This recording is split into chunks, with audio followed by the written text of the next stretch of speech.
There's no fuss given. Trey back with another video. And today I'm gonna be talking about why Pisces always know when something feels off. Now, I'm gonna break this down for y'all. So,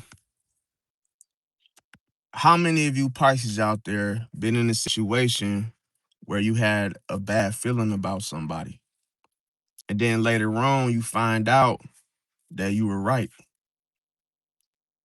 See, if you feel like this, then drop your zodiac sign in the comments because I'm gonna give y'all several crazy stories. Now, do you really know when something isn't right? Do you really know?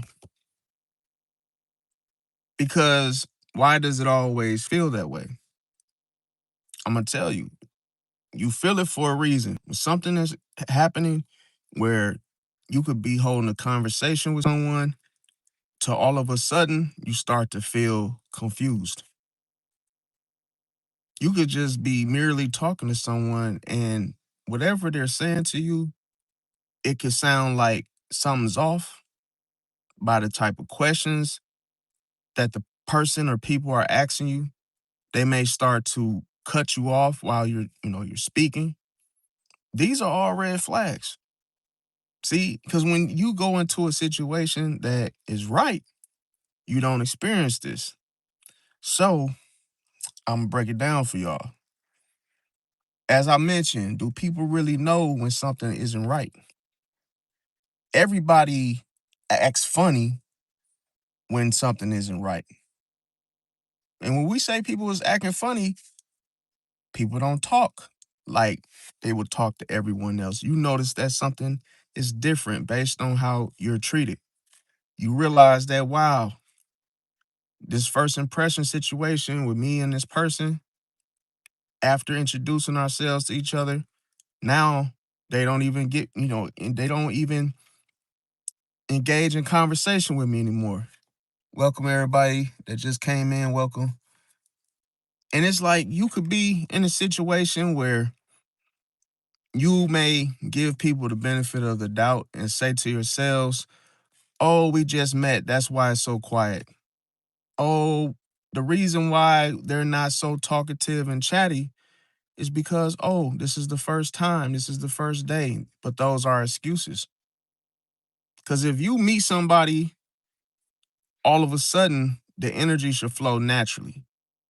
And people know what they have to do to get to know, others. You have to talk, communicate. So the minute the person just goes stale quiet on you, the minute something changes other than what is normal, what would usually happen.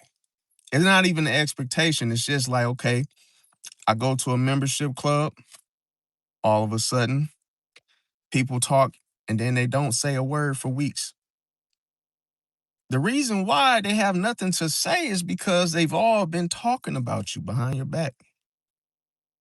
They've all made up their mind. And you see, one thing about it, they wouldn't want to break character to reveal their true colors, their hand, until you make a move. See, if you make a move, then everybody spills the beans. Appreciate that, everyone. Let me see. Okay, I mean, well, Iffy Earl, I'm happy you came. Thanks for watching, man. I'm glad you were in attendance. Let me see. God bless you too, Jesse. Yeah, so this is very, very, man, people don't pay attention to the energy. When you around people and they maybe when they first met you, that was the only conversation that you got from them. Is, hey, how you doing, man? My name is such and such, and yeah, this is me and where I'll be, and that's it. But the crazy thing is you see this person talking to everybody else. If it's just a mere discussion, just a, chit chat, yapping, whatever it may be. But to you, nothing. And it's not because they don't have anything to talk about with you. And it doesn't mean you have to chase them and try, hey, talk to me. Don't try to do this. because you need to see it before you feel it. Once you see it, you could be anywhere and notice that someone is cutting you off. Someone has removed you mentally from their circle. They just you see the craziest thing, you could be following someone, meaning not like literally following them. It's like you could be hanging out with somebody and you could be like in a pack. It could be like a social circle. And then all of a sudden it's like you could feel like, oh, something's off. Like everyone else meshes together, everyone else is, present.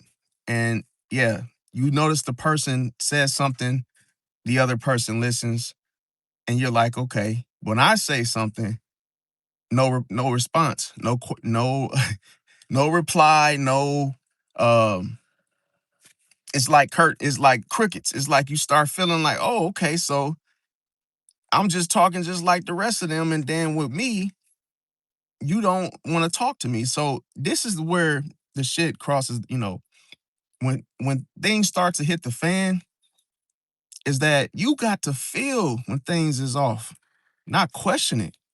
Once you notice, you're like, okay, y'all don't want to talk to me, and then now all y'all acting funny, I'm out of here. You have to dismiss yourself because these type of people will clown you, bro. Like you were literally, I just went through this. And I confronted the dudes. I said, yo, y'all ain't got to like me because I don't like y'all either. And I'm like, hey, if you felt like that, don't you first off, you offered me to join your group. You said, hey man, you want to come out with us? I didn't ask for this. But see how everybody's friend is not your friend. This is why a lot of people that go through this and suffer, they come out feeling, oh, I don't want any friends. Oh, I don't like people. Oh, I don't want to talk to people. Just because of this. Because it's always that thin line that people people are a trip, bro, when it comes to groups, social groups. If you ain't part of their little gang, their little entourage, bro, do not try to fit in. Do not try to squeeze your ass in their circle, bro. If they're not welcoming you and they're not consistent, leave, bro. Leave. Don't even exchange numbers because some people will do that just to not even hit you up. See, yo, what's your name? And what I always go by is let them be the ones to do all the linking up, getting together. Don't invite yourself to something that you were not invited to. Even if it sounds fun, even if you really, really want to go, don't do it. You were not invited. See? And I'm gonna tell you, you will feel it when you are cast aside, when you are pushed aside, when people are, not. It's almost as if you're not even there, but you're there, and then you could feel it that, oh, everybody's not talking to me, and it's not like you need attention. It's not like, oh, but they're trying to make you feel. They want you to feel aside. See, but that's what I'm saying with Pisces. You're gonna feel when some shit is off before this even gets cooking. Cause it's like, oh, I don't feel any real vibes or connections with these people in the social group. Okay. Now, here's the thing. Now, see, you could discover some Pisces just like Christopher Columbus, and you would be like, damn, I'll be damned. Like, why why is this happening right now? See, and then you start to realize that you have to say something. Because the lesson, you got to end it. It's like, yo, all this fake shit, bro, you ain't even have to do all this. It's obvious. It's in plain sight. Y'all got an issue with me. I didn't do nothing to y'all, but y'all want to make me feel like I did something to y'all. See? So it lets you know that people can secretly not like you. I'm gonna tell you how it looks. When you first meet somebody, they're smiling, they appear to be, happy to see you. And then you shake their hand and they're like, oh yeah, hey, welcome and whoop de whoop. But then once they bounce off, the real them shows once they step away from you. They go to somebody that they know and say, oh, I don't like that dude. This dude, I don't want him here. So instead of just saying that flat out, what do they do? What do they do? They make you believe, or they try to fool you into thinking you're a part of what's going on. See, when you're not. They already made their mind up. They're not going to talk to you. They're going to, in their mind, we're going to push you out by not talking to you. See? But the thing is when this happens, it ain't for you to feel bad. It's for you to know, okay, these are not the right people that I want to be around. These are not the people that are for me. See, you can't force it. You can't, there's nothing you can do about this when it happens. Now, I'm going to tell you the first sign. See, your body reacts first when something is off. So the very first thing that you feel is the energy changes. Remember, I said the first impression was the person appeared to be friendly, hey, inviting, engaging. All of a sudden, something's different. They're not saying anything to you. Not a hi, not a hold the door open. Nope. They let it hit you on the way out. It's like you could just see, like, wait a minute. Why? Wait. I know you lying. Why you moving us? You moving different now? See what changed? Their energy towards you. See, so the whole thing is, if there's no effort, there's no real connection, bro. See, you gotta understand, if a person is avoiding you, they're trying to not give you any energy whatsoever of theirs. See, even if it's just a handshake, that should tell you something. And it really shows you a lot. If you know how hard, I'm gonna tell you, a person that's just zipped up, I'm not talking to such and such just because I don't like them. And then you purposely go out of your way to ignore that person.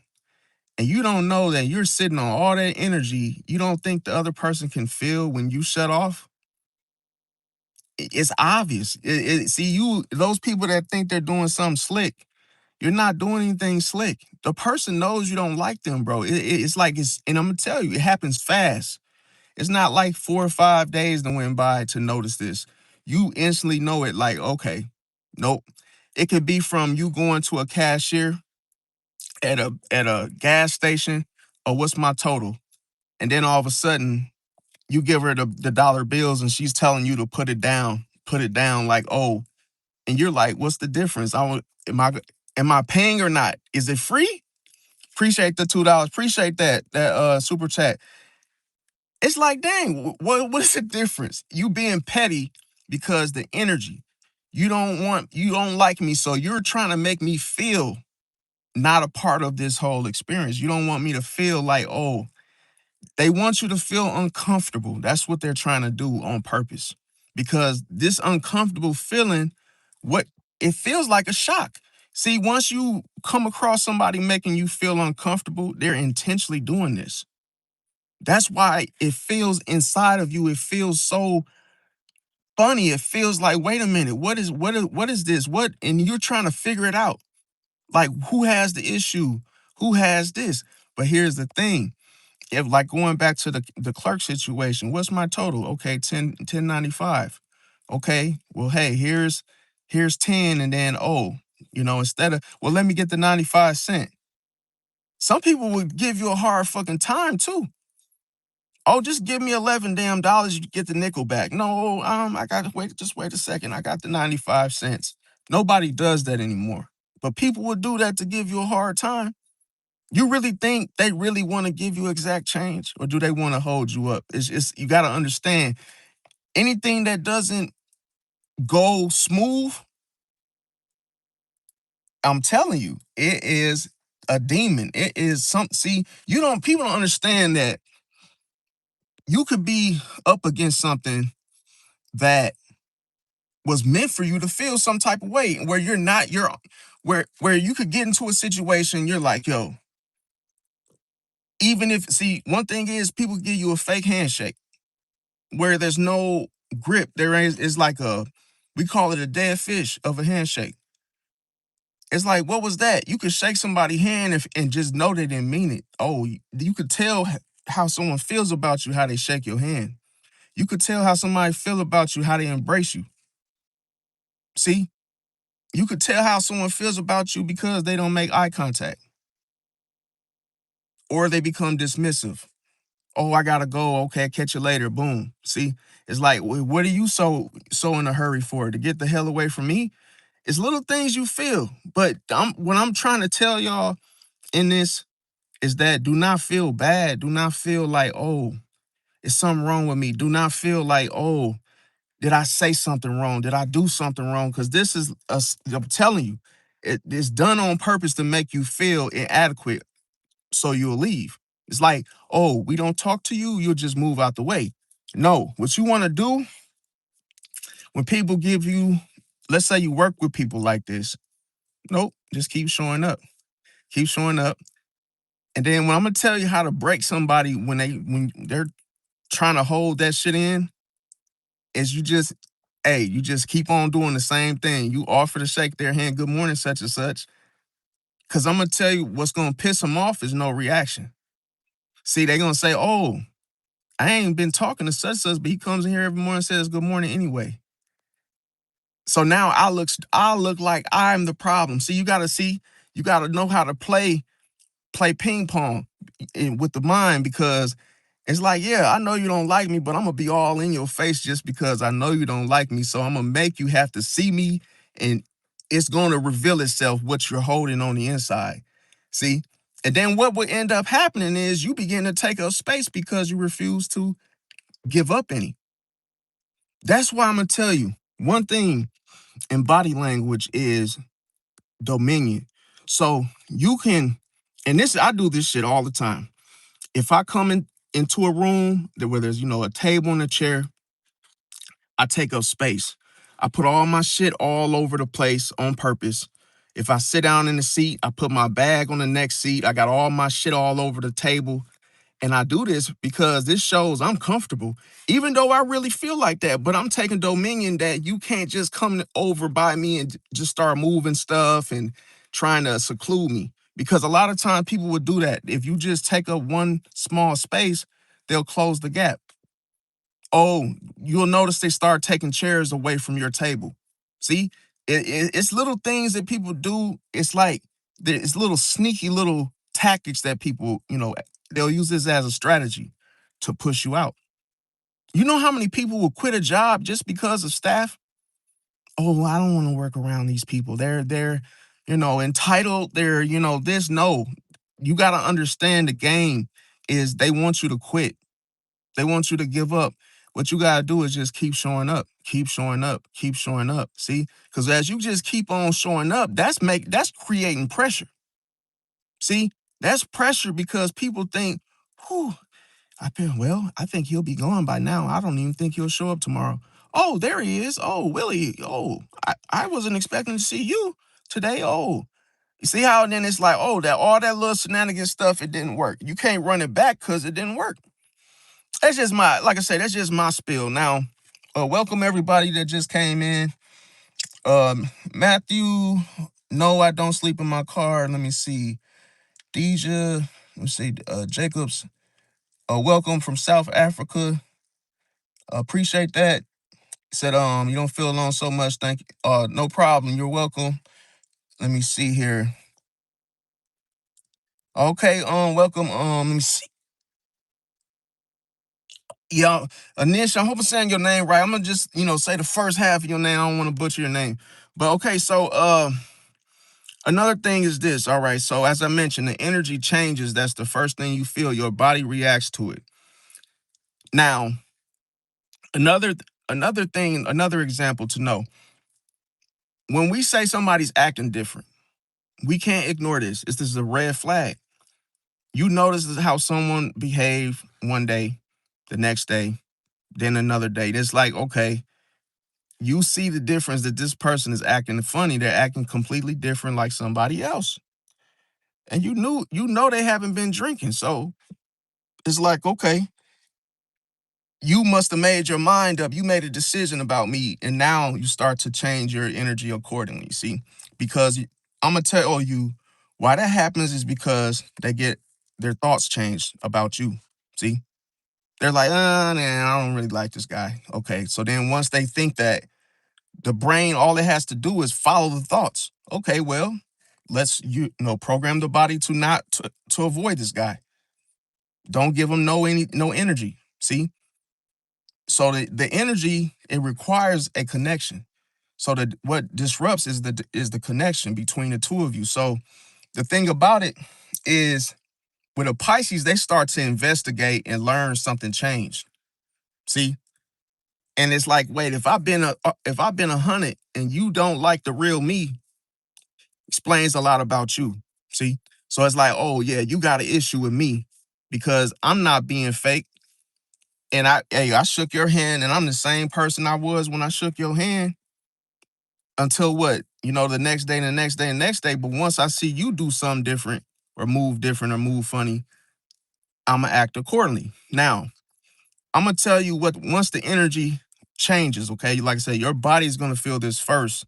So you're gonna feel that little tingling, uncomfortable feeling around that person.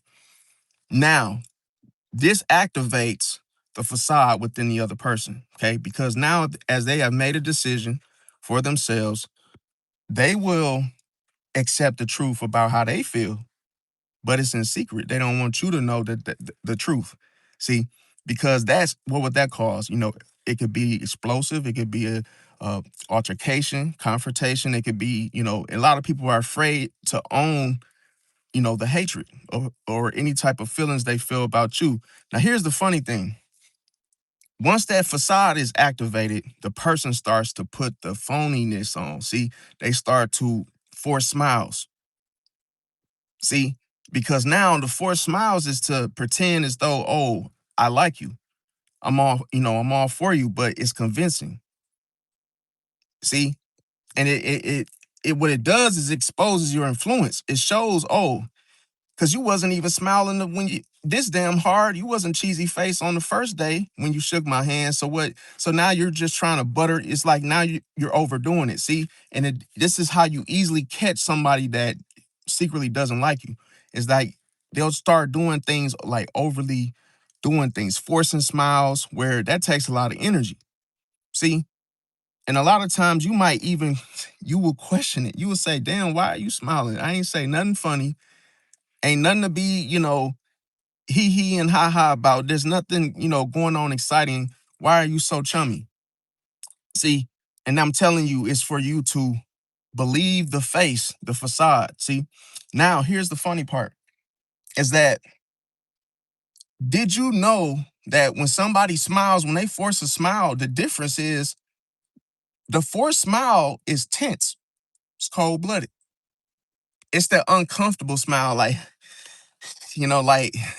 you could tell they're tense with it. So that's how you're able to know the difference between a real smile, like a genuine one, and a fake one. The fake one is always tense.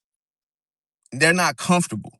So it's like, oh, you get the nervous type of smile versus like, oh, okay. And then I'm gonna tell you the secret of someone smiling is that it lasts. They can't stop smiling. That's cold blooded. Because when somebody smiles, it's like they get a memory of you. You may have said something funny a couple days ago, and they just really love you. So they just, they're just cheesy, cheesy, cheesy, and it lasts where they just keep smiling. When somebody gives you a fake smile, it's like, "Hi, Jeff," until you walk past, and then they go back to their own little poise to where, oh, it was fake. See? So what does this mean? When a person decides they don't like you, see, what happens is they hold on to hidden resentment because you got to have a reason why you don't like such and such. What did he do to you? Well, I don't like the way he walks in here, and has his head held high. If people will find anything as an excuse to hide the truth of why they don't like you, because a lot of times they don't have a reason. It's not a legitimate reason. See, so when they have this hidden resentment, this is what you have to realize about resentment. See, you ever played a game of hot potato and you keep throwing the hot potato around because it's hot? Well, resentment is hot. See, because it's suppressed anger. You can't hold on to that. You cannot just hold it like a football and just say, "Oh, it's hot." And what those things of those hot emotions that you hold on the inside are not meant to hold on to. See? So what happens is it surfaces later. It's cold-blooded. See, if you don't like somebody, it will come out, bro. It has to. That's why I say if you it's better for you to tell the person, I don't like you. Get out of, hey, yeah, hi, such and such, and hey, such and such. Oh, you, yeah, I don't F with you. It's better for you to keep it real. Yeah, I don't F with you, so I ain't talking to you. Okay, cool. Because if you hold that in, bro, it's not healthy. It could lead to heart attacks and strokes. Because once it's rooted in you and you're just holding on, that's gonna make you so tense and just so, clutchy and cringy to where you're gonna snap. You're gonna end up, it's gonna come out one way or another. Whether you get frustrated, whether some goes, you might end up, snapping on your job and mess up your damn job. Or you could just have a brain fart where you just forget something that you should know all of a sudden because you're holding resentment towards someone. See, it takes more energy to avoid someone that you don't like. Now, I'm going to tell you the number one thing to know and watch out for, to know if someone doesn't like you, is delayed replies. You ever text someone and then it's like time goes by? You're like, whoa, you didn't text back. Whoa, it's been like an hour, 2 hours. They don't like you, bro. Why, if they don't prioritize you, they push you way back on their schedule to where, oh, it's almost like it doesn't matter if I call you back or not because you're not important to me. They don't like you. So that's why you get those delayed replies. I'm going to tell you. See, communication patterns suddenly shift. Oh, before, when somebody's interested, they're gonna text back. Even if they're busy, they'll say, "Hey, I gotta go put my noodles in the microwave. I'll be right back. Just hold on." They're not, see, they'll give you the benefit of the doubt, but no, when they don't like you, they push you off to the, push you off to the side. See, oh, they see all your texts, but they leave you on red. See, now another thing is that, see, Pisces discovers the distance, that it was intentional. Now, here's the thing, it's always intentional. I'm gonna tell y'all another secret. When a person is about to listen, when a person is done with you, guess what they do? They create distance. It is the most, I'm gonna tell you, it is the most obvious. It's the most obvious thing because when soon as someone has made their mind up, oh, I'm not talking to you anymore. Guess what? They stop getting together with you. Oh, you call them because you like, oh yeah, man, where you been at? I haven't seen you. They don't want to see you. That's why it's all this distance. There's all this, oh, I can't get in touch with you. Hard to get a hold of. It's because they don't want to get with you. See? It's all in their actions, not in their words. Now, another thing you got to watch out for is charm. See, when a person is forcing the, operating out of the facade, they're forcing the smiles. What happens next? They start giving too much flattery. See, too much flattery looks like this. It could be somebody that praises you excessively. Oh, you're so good. Oh, you're so this. Oh, I love that so much. And you keep hearing this. It's like exaggeration to where you can't be that damn good. You wouldn't even give yourself that type of praise to where now this person is trying to butter you up. See, now, another thing I'm going to tell you why. When people give you too much flattery, when they try to butter you up, what do they want from you? They want something. It's cold blooded. See, if this is classic manipulation 101. If I really want a favor from you and I know, oh, if I tell you how beautiful you are, oh, I like those earrings, oh, you smell so good, I like that, your car is awesome. And then I say, hey, you think you could give me like, a few such and such? A lot of people think that that's gonna make you give them something that they want.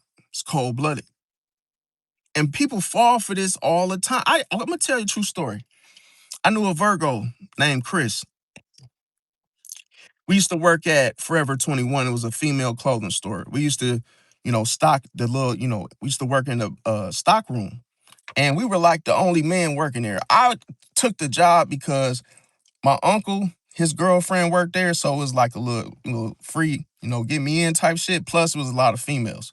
So that was my reason for working there. But Chris, this man, and I'm going to tell you now, me and him almost had a fist fight in the damn stock room because one thing I told him, I said, bro, you really think these women really love you because you buying them free sub sandwiches from cousins on their lunch break and you hugging them? He really thought that him hugging these females and, oh, hey, how you doing? And this my my BF and whoop de whoop de woo. And then I'm talking about, I literally caught this man. Hey, I'm gonna go get, hey man, you want something? I said, no, but then I look in his hand, he got like 5 subs. I said, damn, you gonna eat all those? He said, no, this is for Jasmine and, you know, Linda, Larissa, and this. I said, damn, are they giving you any cootie cat? I mean, damn, bro, you just tricking and just giving away. And he was like, I'm cool with them. Like these is really my, people. I said, bro, don't fall for that, bro. I said, bro, I got something for you. I said, the next time they say, yo, Chris, hey, what are you getting me for lunch? Say, I'm not getting you anything today.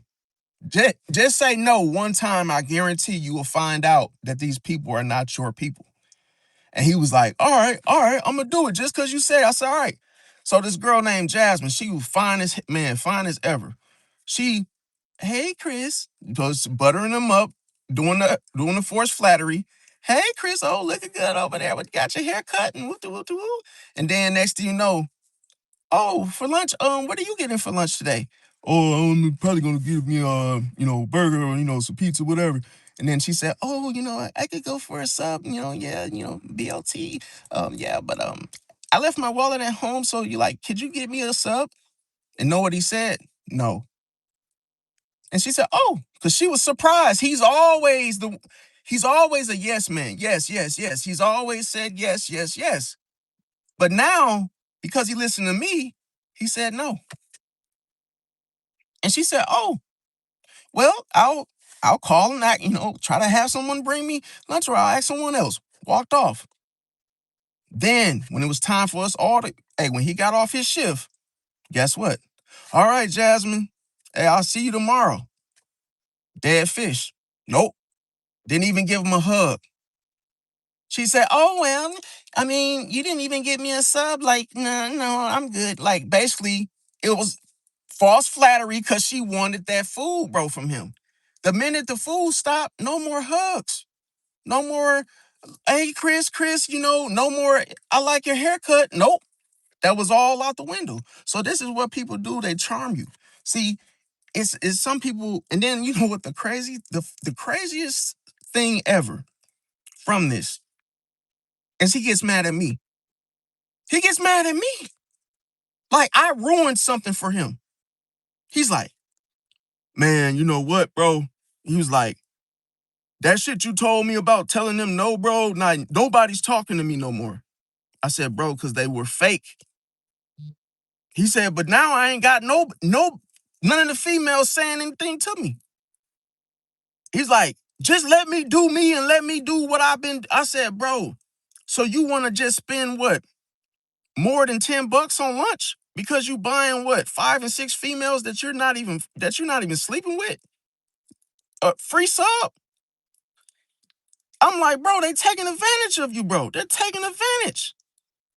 And he's like, I don't care, bro. Like now nobody's saying nothing to me, bro. And then when one of the females would talk to me, he was getting jealous, like, oh, oh, are you telling her no? Like he started trying to step on my toes, like, oh, are you telling her no? Like what you used to sit up there and told me to say no for the subs and stuff. Like, oh, is she asking you for something? Like, bro, now you just being petty, bro. Like, bro, you should be happy. See, You should pay homage. You should be happy right now that I saved your ass from being taken advantage of. You don't think these people don't, behind the veil, you don't see how they really feel about you. See, you could be the talk of town. They could have a lobby just to sit in there and talk about your tricking ass. See, I'm like, bro, you just gotta start, think outside the box. You know what he did? Dog, he grabbed one of the little stock boxes and tried to throw it at me, bro. I said, bro, what are you doing? He's like, yo, I hate you. I hate you. I hate you. I said, bro, what are you saying? He's like, I hate you, man. You just ruined my whole fucking shit, bro. I said, bro, how the fuck did I mess up something for you? And I'm gonna tell you, as I begin to tell you about Virgo, bro, Virgo's a trip, bro. Like, this man threw a box at me, a box of clothes, just because I corrected him.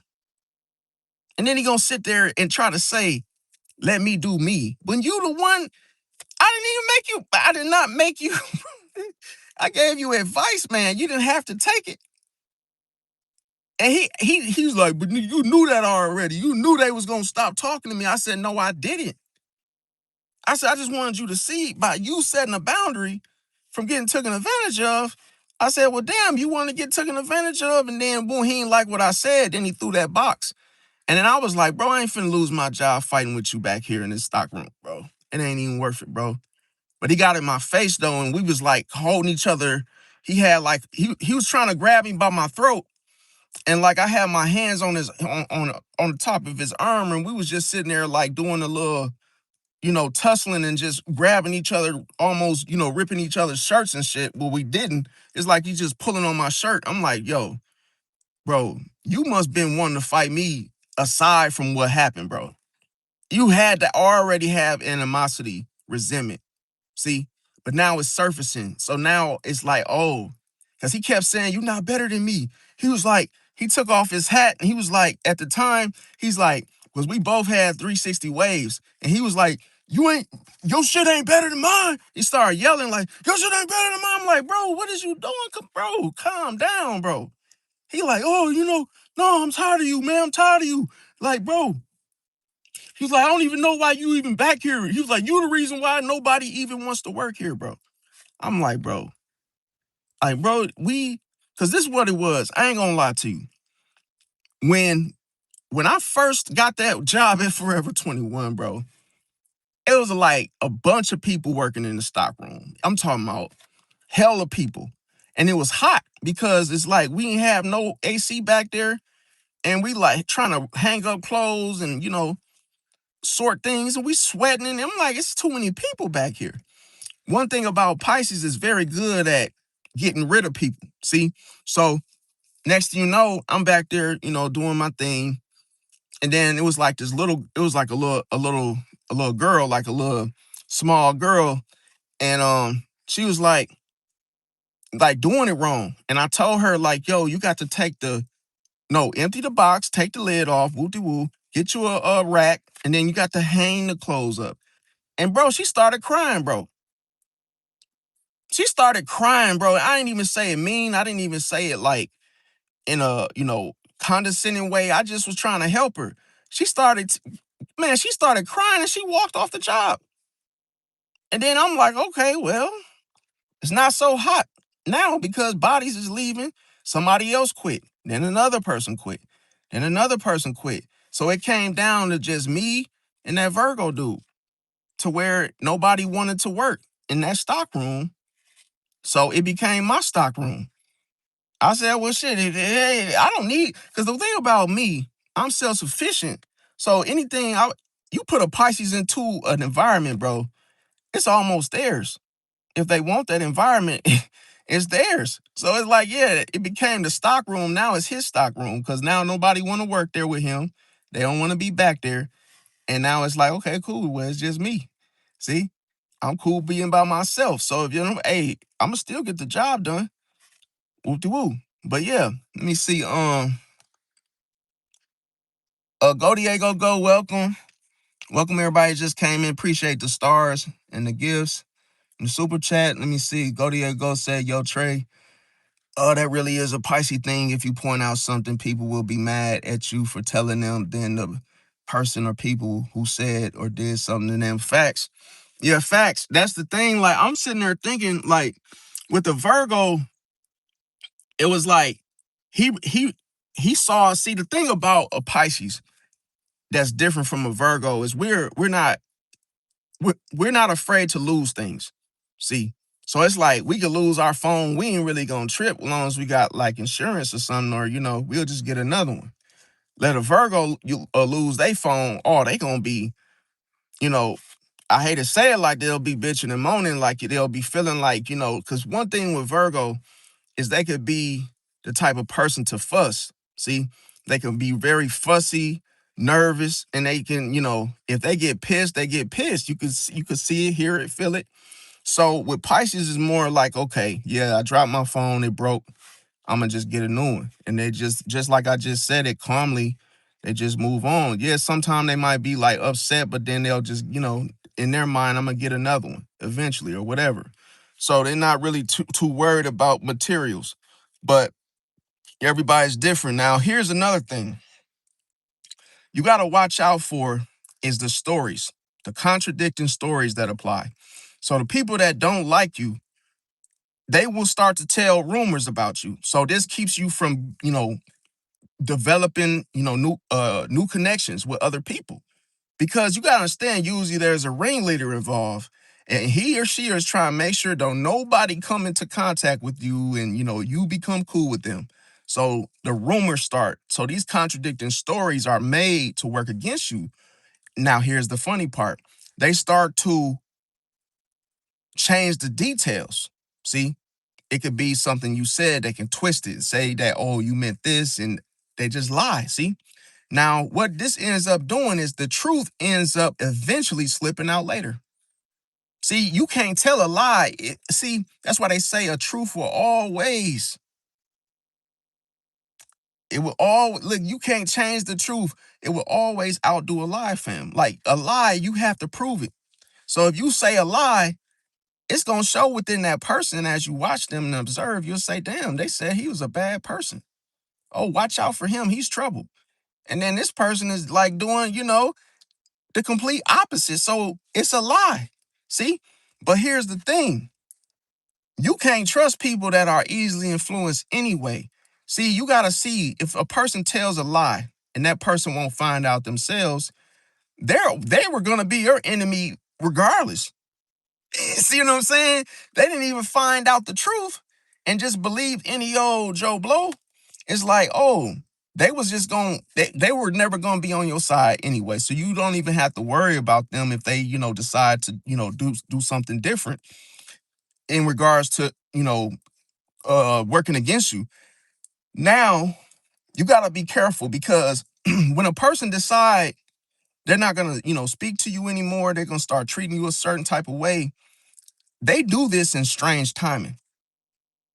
It's like, damn, you want to pull this now, right when I'm trying to get a raise. Oh, now you want to pull this now when I'm trying to, fix something or I'm trying to really, succeed or do something like get bumped up, right? So what ends up happening is the person only appears when they need help. But oh, somebody ordered a 65-inch TV and you could barely lift it. Oh, all the people that hate you, oh, they went on break. Oh, they went to use the toilet because, oh, someone just came in and bought a 65-inch TV. Oh, I'm not doing it. I'm going to let him do it. And I'm going to the bathroom. Do, do, do, do, do. It's like, wait a minute. You mean to tell me right now everybody is doing something and they all just left me up here with this heavy ass TV? Because they're waiting for you to make a mistake. You either drop the thing, you use the wrong, the wrong type of, you know, you use the wrong thing to carry it out. And next thing you know, you drop, break, smash, or just bump something. Who's gonna be at fault? You, even though they plan to what? Leave you by yourself. Now, I'm gonna tell you, do you think that this just happened? Do you think that, oh, me being up front while I have a line of 30 people, 30 customers, You think that just happened in that strange timing? It's still strange, but no, it was planned. It's cold-blooded. See, you gotta understand, your enemies, they communicate with each other. And nobody has just one enemy. Never. That doesn't exist. So you could only imagine it's just like a party of folks, a booth with 5 people at its table. All they're doing, they're huddling, gathering together, and they're discussing you. See? And all of them are giving their 5 cents of, oh, how we're gonna push you out. And then you notice they'll do these little mean little things to try to, wear you down. Because this is a thing. If a person, and I'm gonna tell you, I've done this myself when trying to get rid of a Gemini with the aid and the ally of the Scorpio, but he was my enemy too. But I helped.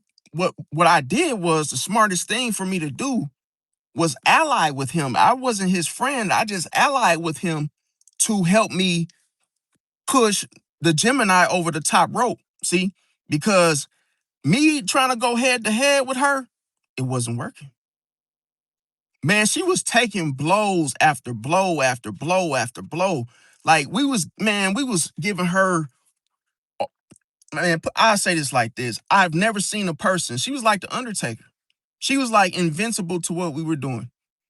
We left her by herself to go do something, and she was just like T-1000 and Terminator, just walking through that shit like that wasn't even phasing her, bro. I'm like, damn. Oh, that would have wiped anybody else out. They would have quit. Not that Gemini, bro. I said, damn, I need the Scorpio's help to throw her against the ropes, and then we both just, knock her over the rope to where she quit. And bro, we both got her because we were wearing her ass down. See, when you do something like leave somebody, I understand it's sick. I understand it's like bogus, yeah, but when someone's your enemy, you don't got nothing good coming from me. We're enemies. So what happens is there was a night where it was a weekend. And what happened was me and the Scorpio, we talked about this. It was like, yo, we both gonna call off, leave her on shift by herself. And we were like, she's gonna quit because it's the weekend. And sure enough, we both called off. And then we came back to work. Oh, the good news. She quit. She quit. We was, man, I'm talking about, I was trying to like pop bottles. I was trying to celebrate. Like, yes. Oh my God, it worked. I'm like, yo, it worked. It worked. High five in the Scorpio, even though I don't like him either, but allied, see? And then next thing you know, the craziest shit happened. The next day of work, Irene got her job back. It's no way. There's no fucking way. There's no freaking way. She quit. I've never seen a person quit their job and get that shit right back. She got that job right back. And who gave her her job back? The Virgo. See, I'm going to tell y'all a secret. Virgos are just like Vince McMahon. See, he used to, be in charge of the, WWE. And you got to understand that he gave all these wrestlers a gimmick, a name. That's not the real them. But it's entertainment to him to keep these motherfuckers, bro. So you gotta understand, the Virgo knew he had something against me. So he gave her a job back to affect me. He knew I didn't like her. See? So the Scorpio, he's like, yo, Irene's back. And we're like, even if we team up, we're sweating out. I'm talking about, bro, we were literally putting her through some shit. And she was coming back. So I said, you know what? I got a way to get her. I got a way to get her ass fired. I know exactly what to do. So This is what I did. Okay. I knew she was always watching me on CCTVs and shit in the office, right? So I went out to the pond on my tour. I went to the gate and I acted like I was fucking with the lock. See? But I didn't lock it. I purposely didn't lock it. I didn't secure it. And I walked off. Then I knew she was watching me on camera, right? Next thing you know, I come back to the office. She's like, oh, I'm gonna go do my tours. I'm like, okay, what the hell? Get the fuck out. Next thing you know, I'm looking on the CCTVs to see what she was doing in the office while I was on my tour. Sure enough, she was watching me, right? She comes back. She has her little flask. And this is how I got her. I got her worked up. I said, you know what, Irene? I said, I don't appreciate you watching me on the cameras like you be doing. I said, I don't know what you get out of that. I said, but you ain't never gonna catch me doing nothing. Then this is what she did. Cause she was a butch. She had spikes on her shoes and shit. Who knows? I don't know if she drove a motorcycle, or no, or was in a biker club or whatever. But she looked at me and she said, don't you ever tell me that I'm watching you. I said, whoa. And this Irene lady is a lady that's normally, lighthearted, very soft spoken. And she got in my face like, don't you tell me what I do for work because I do my damn job and I never watch you. I said, bro, I said that all that right there that you just did, I said it ain't do nothing but make my dick hard. I said, you everything you just did, that shit ain't scaring me. I said, you too old. I said, how old are you? I said, you got to be 80 years old. You still trying to keep this damn job. Why don't you just retire already? I said, nobody wants you here. Bro, guess what? She quit. She quit right after that, right? She told my boss that she cannot, hey, I can't work with him, right? Now, here's the thing. Meanwhile, the Scorpio comes back. I'm relieved because I'm like, oh, I ain't got to deal with, Irene's. I don't have to deal with her no more.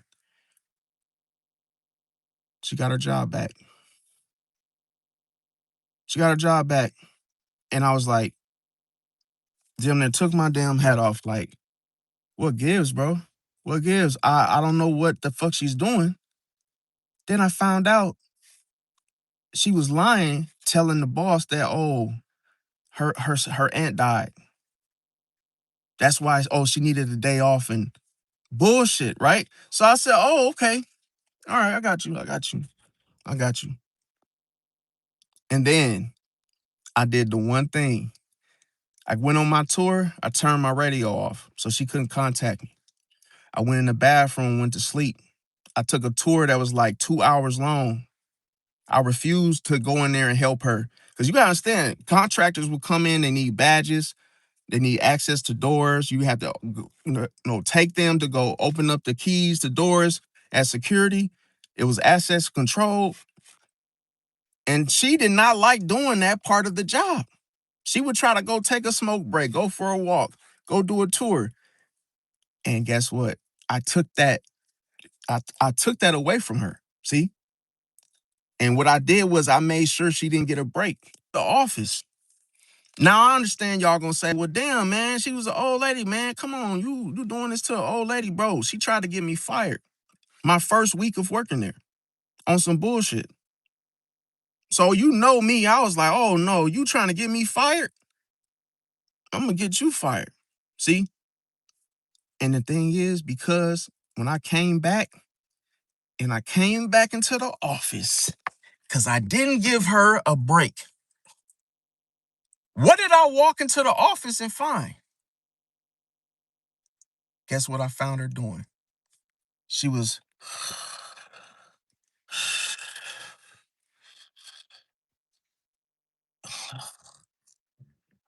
you know what I did? Opened my phone and recorded her sleep on the job. Then slid over to, because with the chairs got the wheels in the office, slid over to the computer,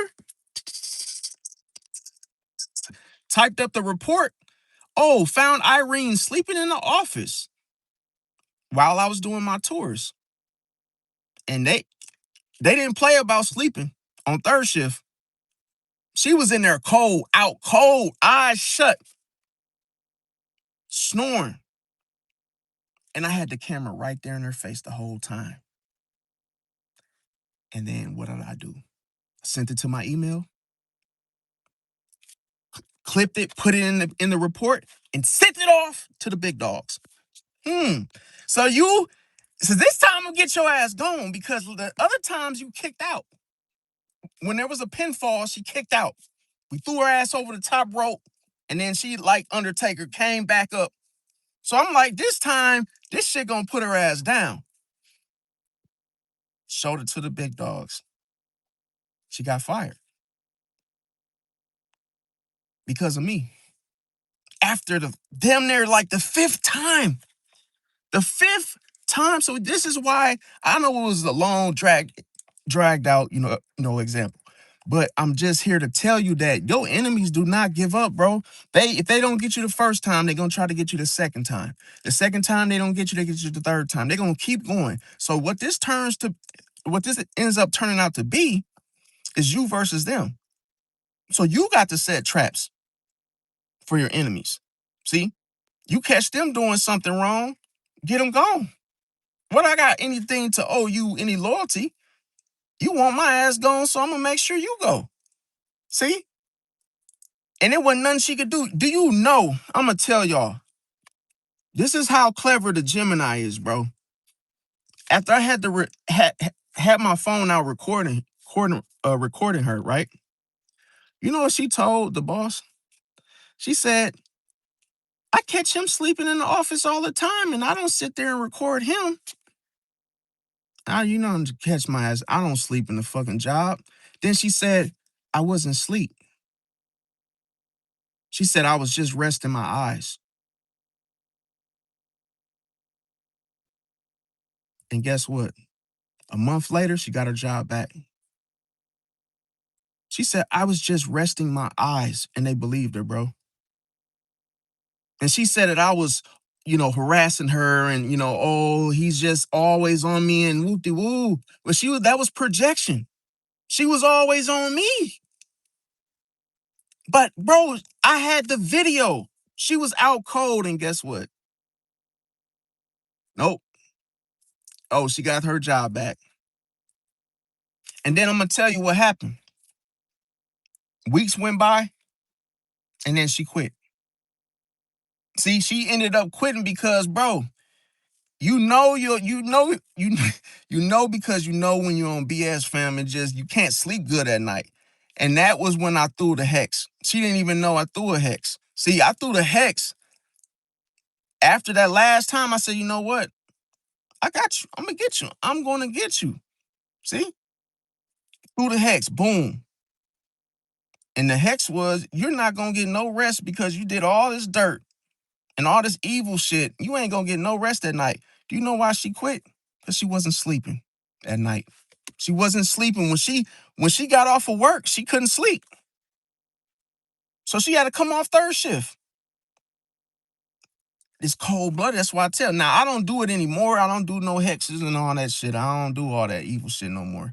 But I used to because I used to get really, really upset and like stuff, people doing shit to me, bro. Everybody fights different. You fight with a gorilla, he might just, what do they be doing?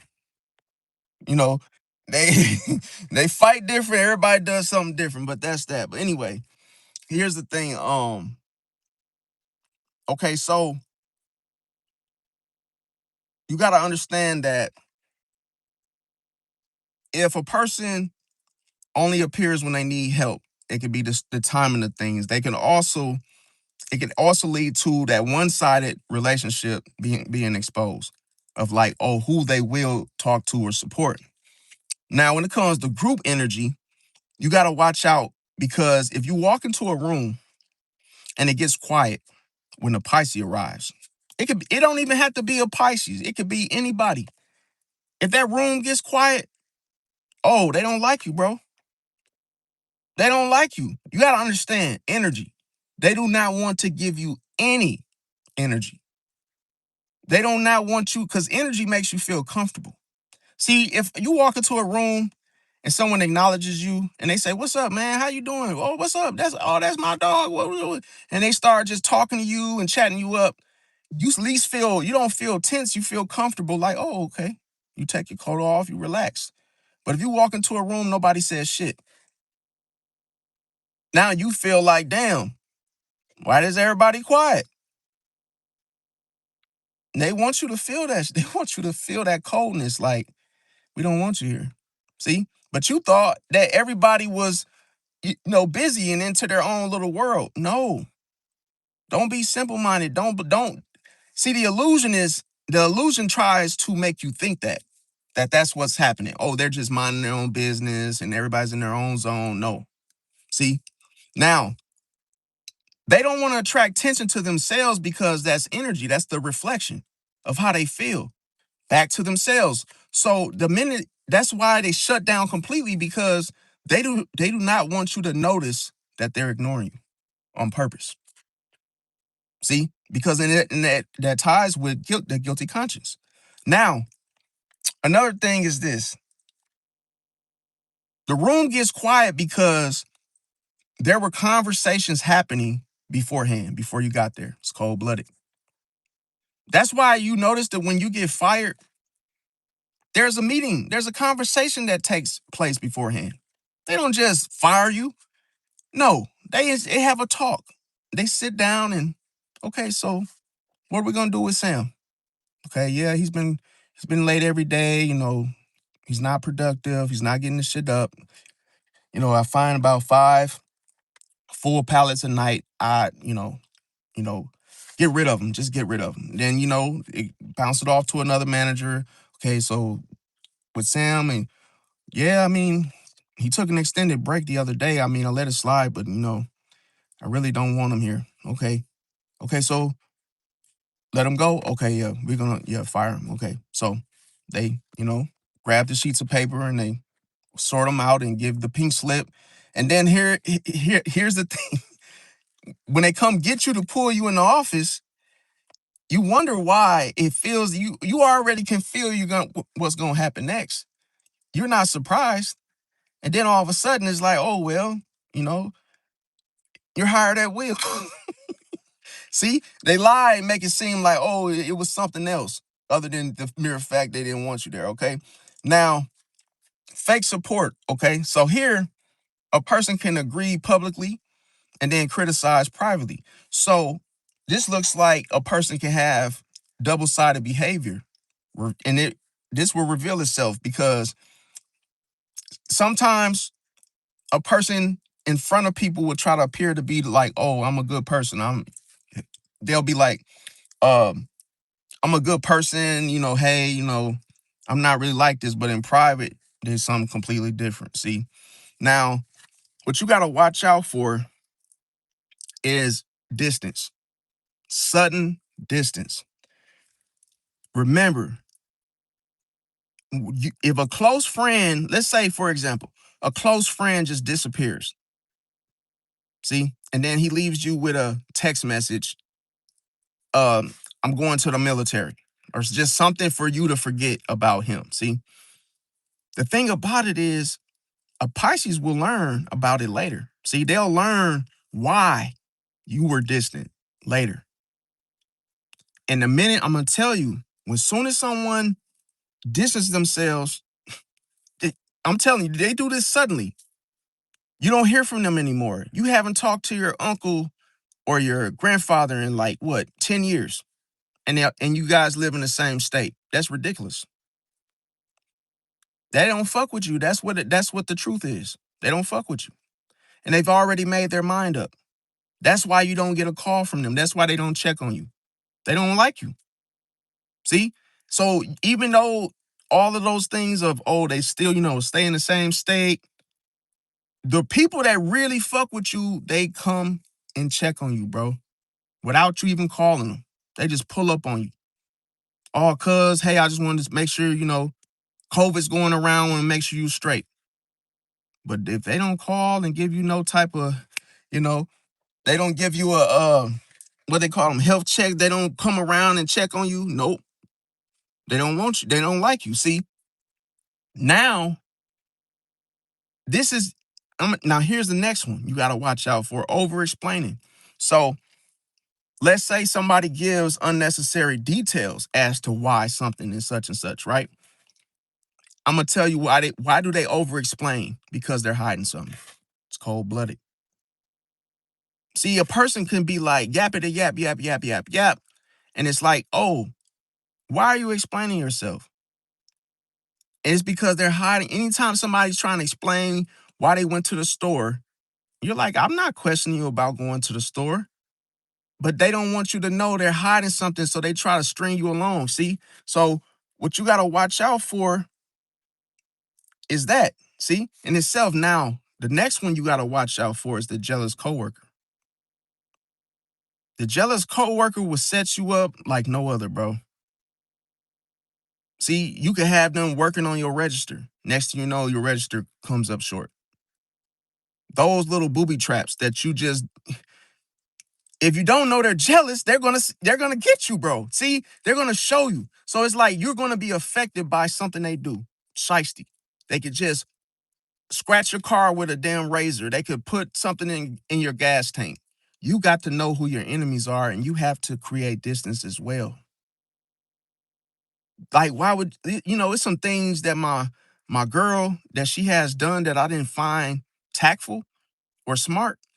And one thing is, if one thing, she'll pick up shifts on her job and then it'll get taken away. They'll give it to another CNA, and then next thing you know, she's complaining about these lost shifts, but you're driving your car with your business signs on it. You don't think people don't see your damn car with all those little business LLC symbols? So if you look like you making more money or more successful than them, they're gonna try to stop you. See, to bring you down to size. So you can't let people see, oh, what else you're doing. Oh, you're not just doing this. Oh, you have a whole business aside from this. Oh, they see that, and if they are in, a position of authority, they'll try to stop you. Take your hours. Fuck with your hours. See, they know you need the money, but they don't give a damn. See, now what you got to watch out for as well is hidden competition. See, somebody could compete with you and you not even know it. You could be working on your job, and let's just say you already had a Jeep Wrangler, some type of car that you've already had it for a couple years. It could be a lease or not. But then all of a sudden, you got somebody that sees that. They could be somebody on your job, and 9 times out of 10, you don't even see these people that are always watching you. Next, they end up telling on themselves because of what is hidden below the surface. So now your manager parks next to you in a new Subaru. And now she's all giddy and smiley and she makes sure you see it. Oh, but any other time she didn't park next to you with the other car. See, the other car that she was driving. But when she got that new Subaru, she made sure you seen her. She made sure she parked right next to you. See, because she's competing, bro. And you know what? I had this happen to me. The lady in the Subaru, she said, "Oh, my car is so beautiful. Yeah, oh, I love my car so much. And I got a low payment and whoop-de-woo." And I'm like, bro, you just trying to compete with me because I got a Jeep, bro. Like, I'm not in competition with you. And here's the thing. The Subaru, like, I wasn't even looking at her car, but it's just a mere fact that she was trying to throw it in my face, like, and then she ended up getting fired later. That was the craziest part. See? Now, another thing you got to watch out for is the person secretly disliking you. Because a person can, be with you, come around you, visit you, and then secretly dislike you. And having that one little foot out of the equation is dangerous. Because you got to understand, this person will flock with you, follow you around, hide in your social circle. only to betray you at some point later on. See? Now, it could be related to broken promises, financial manipulation, relationship triangles, fake apologies, attention seeking, selective honesty, and secret agendas. You got to find, this is what I'm going to tell y'all, true story. Find out, what do people want from you. It's always in their motivations. That's how you find out their hidden motives. Because you can, once you find out what they want from you or why did they join, then it will reveal their intent. It's like, oh, well, I just want to come up. Oh, that's why you hanging with me. Oh, you see what I got going on. You trying to get on the motion. Yeah, I just want to see. I just want to come up. I just want to come up, man. I'm tired of working it. And now you see that person true, motives and intentions. So now you know how to move accordingly. Now, you got to be careful, because one thing that requires a friendship is trust. See, and that's not easily given, especially from a Pisces. But what you have to trust, if you don't trust anything else, is inconsistencies. So when you see someone being inconsistent with you, I'm telling you, trust it. See? So you don't trust them, but you look at the inconsistency. I trust the inconsistencies, because the minute I see you do something different and it's not consistent, oh, I know you're fake. See? Because what changed? Remember, this is something that always happens. People change. They cannot stay consistent when they don't like you. They not fooling with you. They will change their behavior towards you. I'm gonna tell you, because it could be a person where, they come around you, things don't feel right. And I'm gonna tell you, they purposely leave the details out of the things they say. This happened, just happened to me. Remember the Sagittarius I was telling y'all about? And remember I said that I was, FaceTiming her, and I looked at her and I said, something is off. I felt it. And then when I brought it to her attention, she tried to deny it.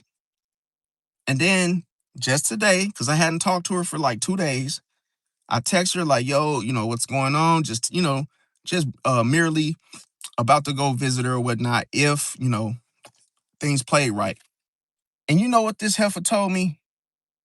She told me, oh, if you come see me, you got to give me some money. I said, what? She said, yeah, I'm not doing anything for free. I said, what? I said, that's what I was seeing. See, that's what I felt. I felt that was what, see, the very thing I felt about her was that she was being fake. She was acting like she wanted to hang out with me, trying to butter me up.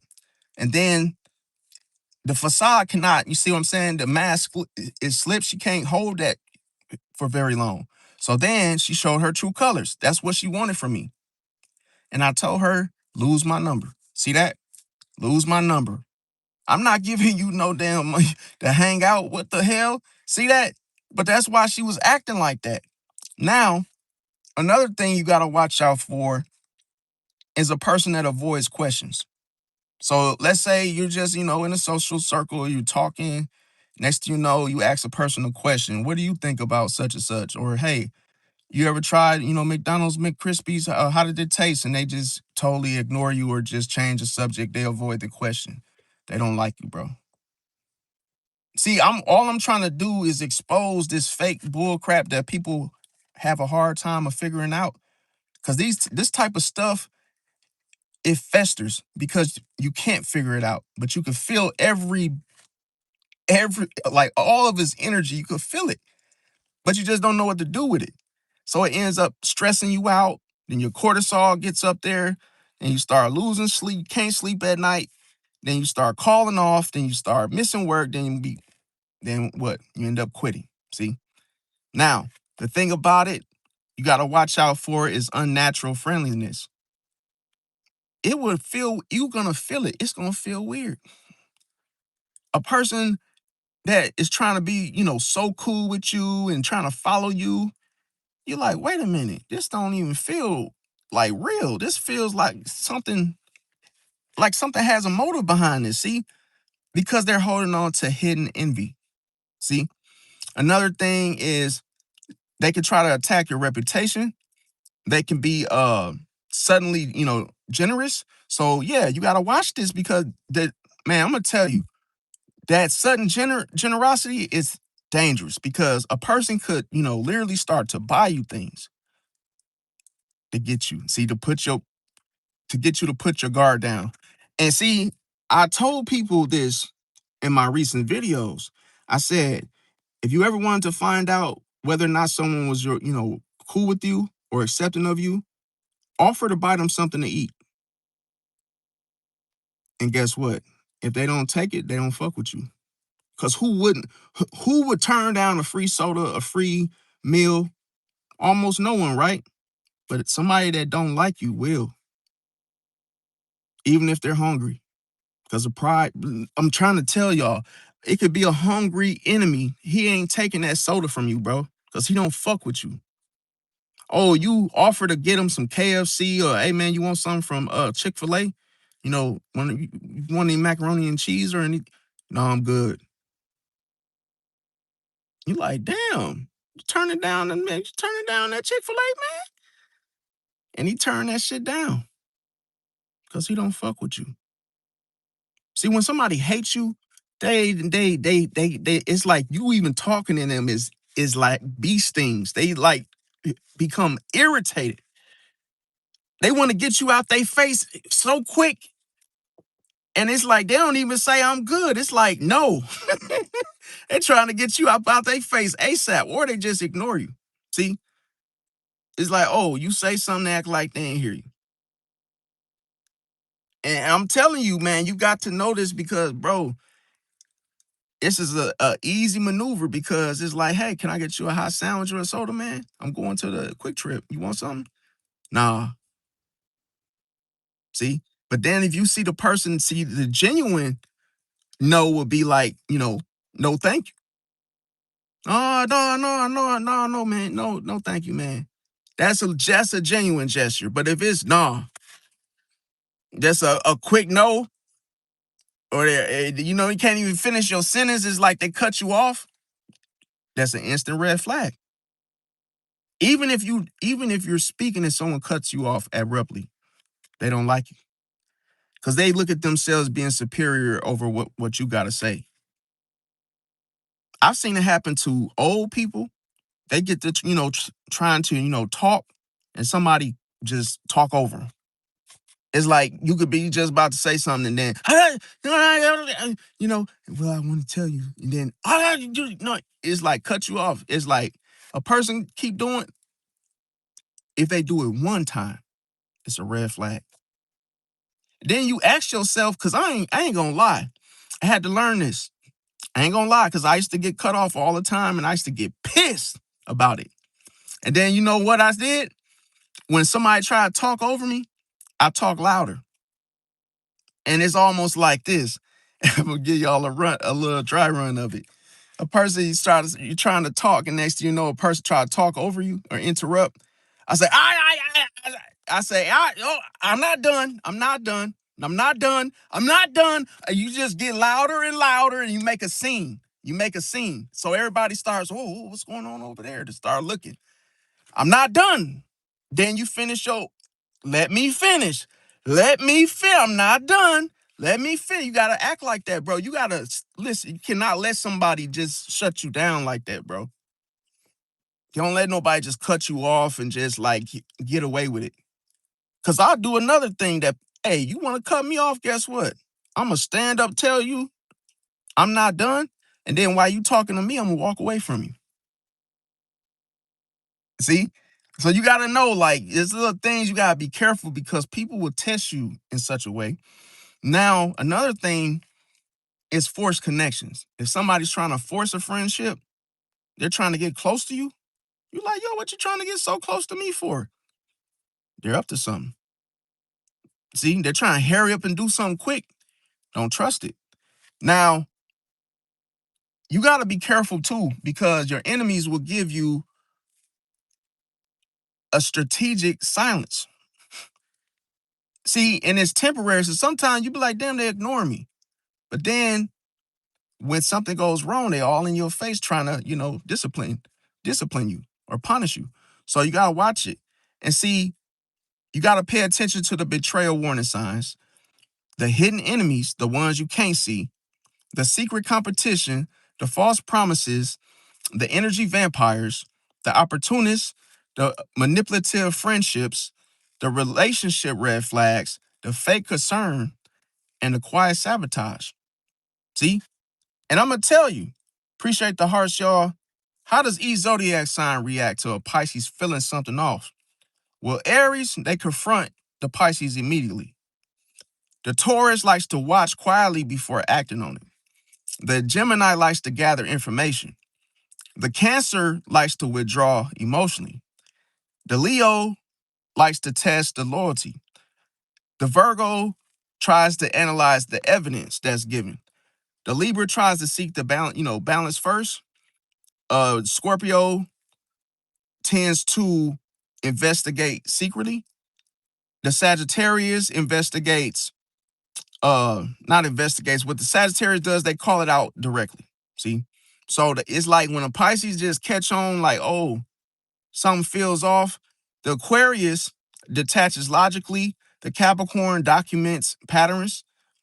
And the Pisces, like I say, they observe silently until proof appears. So this is how each zodiac sign reacts to it. Now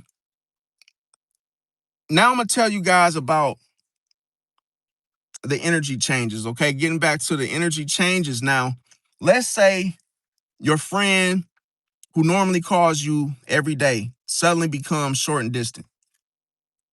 And I'm telling you, short and distant, you can feel this. One word answers, one word replies. You ask somebody, how's your day? No effort. Good. What are you doing tomorrow? Nothing. Oh, did you have a good day? Did you get some good sleep? No. There's no explanating. There's no effort whatsoever. It's dry as hell. They don't like you, bro. Just accept it for what it is. Block them, delete them. Don't even react to them acting funny. See, because you already know they acting funny, so you don't have to react. And here's another thing is you might tell yourself, oh, nothing's wrong. See, and then all of a sudden, it's like, because you might say, why are they acting like this? But here's the thing. They are the ones that feel like that. They are the ones that are saying, oh, nothing's wrong. When you ask them, is anything wrong? Like, because once you feel like somebody acting funny, it's natural for you to be like, yo, is everything good? I know some of y'all may have asked someone that was acting funny. Hey man, is everything good, man? Y'all coming at me kind of like rough and handling me rough all of a sudden. Because people handle you rough when they don't like you. They don't hold the door open. They do just, slam this, put this, they talking to you funny, trying to tell you what to do, you know. And then it's like that if they speak to you, they talk at you. See? They're not even laughing with you. They're laughing at you. So it's like you gotta be careful. Like you gotta know when somebody is the opposition. Now, another thing, they'll try to act like nothing's wrong when you confront them, or you might just simply say, hey, why y'all talking to me like that? See, you might question and have this in your mind. They'll say, oh, nothing's wrong, but this becomes their favorite reply. This becomes their favorite phrase. Nothing's wrong. Oh, no, man, everything's good, bro. I'm not mad at you. No, I wouldn't do that to you. No, I don't even think like that. No, I would never do that.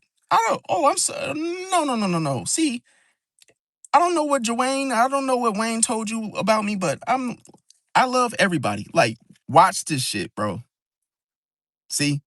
Because this whole nothing wrong is their favorite phrase, bro. See? And another thing you gotta watch out because Pisces later on learns they were upset all along, jealous, and hiding something. See? But this is why I tell you, because when you cannot trust the face, see, the facial expression is deceptive, bro. Because I'm gonna tell you, If a person is smiling and, they're saying, "Oh no, I wouldn't do that, man. I'm not even that type of person. Why would someone do such a cruel thing?" Bro, do not believe nothing that this person is saying, bro. Do not fall for that shit, bro. I'm telling you, because that's what they're gonna do to fool you. Appreciate the 100 CD, what's the name? CDT. And see, the thing about it, when they force them smiles, you gotta watch this, because it gets even deeper. Somebody can smile in your face, but then their energy feels cold while doing it. It doesn't feel right. You ever looked at somebody walking past in the mall, walking past in a Walgreens, and they go, or they just give you you catch them like just smiling or just, doing something to you, and you question, you like, what did you do that for? Like, why did you, it's like, you don't like me. Stop. Just knock it off. See what I'm saying? Because you like, don't even try that shit, because I see right through it. Those people that do them fake smiles, I know a lot of you out there do it, and you probably don't even know why. You probably gonna say, "Oh, I do that all the time because I just friendly person." No, you're not, bro. Don't even sit here and lie, bro. You're doing that because you don't want people to know your bullshit. See, those type of people that smile all the time, they have a fear that everybody knows they're telling on people. See, and they want to be the last one to be, put it like this. They want to be the last one for somebody to be like, "Oh, it's you." See? So if they have a plain face, they think they're easily, seen. So if they put the smile on, it's like, "Oh, you want me, you're trying to convince me that you're nice, that, oh, you're happy, but you're really not." See? Now, another thing is this.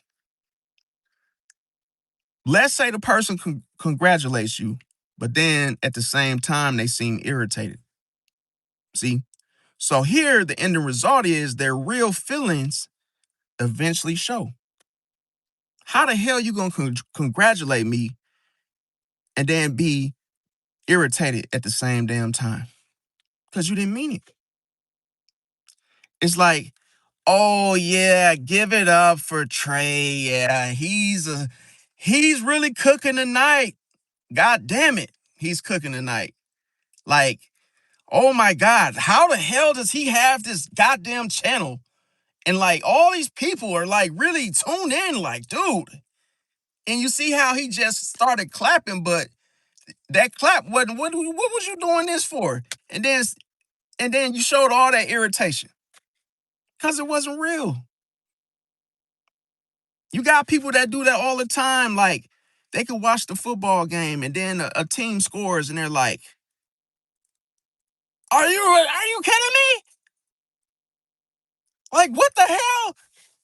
Oh yeah, yeah, yeah. Randy Moss. Yeah, he's good. Yeah, he's a good. Yeah, he really could throw the ball really good. But they give this guy too much credit. It's like, bro, you gotta just be honest with how you feel, man. It's not that hard. Now, another thing that you with the, to go deeper with the delay replies is that, let's say somebody who responds instantly suddenly takes days to respond. Now, let's say they're active online. Let's say they do one of these maneuvers. You see them on Facebook or Discord and they got the little green light, which shows they're online. But when you text them, oh, nothing, right? So what does this mean? They ignored your message. It ain't, and see, you could be thinking they didn't get it. So you start texting more and more and more, double texting and sending, question marks and all this, because you're like, "Yo, I see you online." But here's the thing. See, a Pisces discovers that the priorities changed. When you are no longer prioritized, guess what? They're gonna ignore you. They're gonna take their they're gonna take their hey, their sweet ass time getting, and they might not get back to you. But they'll take their sweet ass time, and guess what? It could be a one-word answer. No. And it took them 3-4 days to say that shit. I'm telling you, watch this. Don't let it slide, bro. And see, when I say they give you too much flattery, it gets deeper. Let's say somebody praises everything you do. And then they might say things like, oh, you're amazing. Oh, you do it so well. And then they say this shit every 5 minutes. See, what do you think the end result of this is? Well, guess what? After doing all of that, then they start to ask for favors. Hey, do you think that you can take the picture frame down and hang it up over there in the northwest corner for me? That was the whole reason why they was doing all that. Oh, you're amazing. You're amazing. You're amazing. Because they wanted you to do something for them. Not because they liked you. Not because you're cool with them. No. People will use you until they have no use for you. People will be, oh, yeah, yeah, smiling in your face and then, oh, could you hang this up for me? Oh, with your height. Oh, I wish I was that tall. I had a lady in the damn grocery store looked at me, right? And she said, um, uh, could you, could you, could you? And I looked at her like she had a damn mental illness or something. I said, no. She said, could you just hand this to me? And I said, no. And she said, oh, with your height, you can't grab this off the shelf. I said, you're not asking me. You're trying to tell me to grab that case down from that shelf. I said, but I ain't gonna lie to you. I don't work here. I said, and I charge $5 to grab anything off the top shelf. She said, oh no, no thanks, and walked off. I said, well, go ask somebody else. Don't try to use me for my height. And then you're sitting here tapping and you're sitting here, could you, could you, could you, could you? No, you don't want to ask. Guess what? You don't want to ask politely. You don't want to ask. Because people will do that to avoid acting like they need, your help.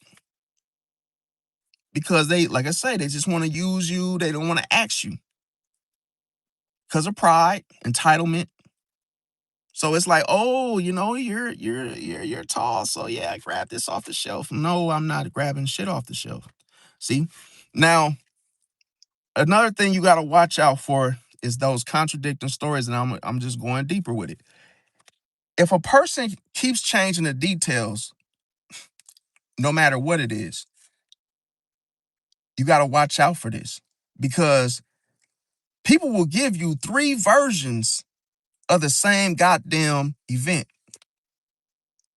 3 versions of the same goddamn story, and just keep changing the damn details.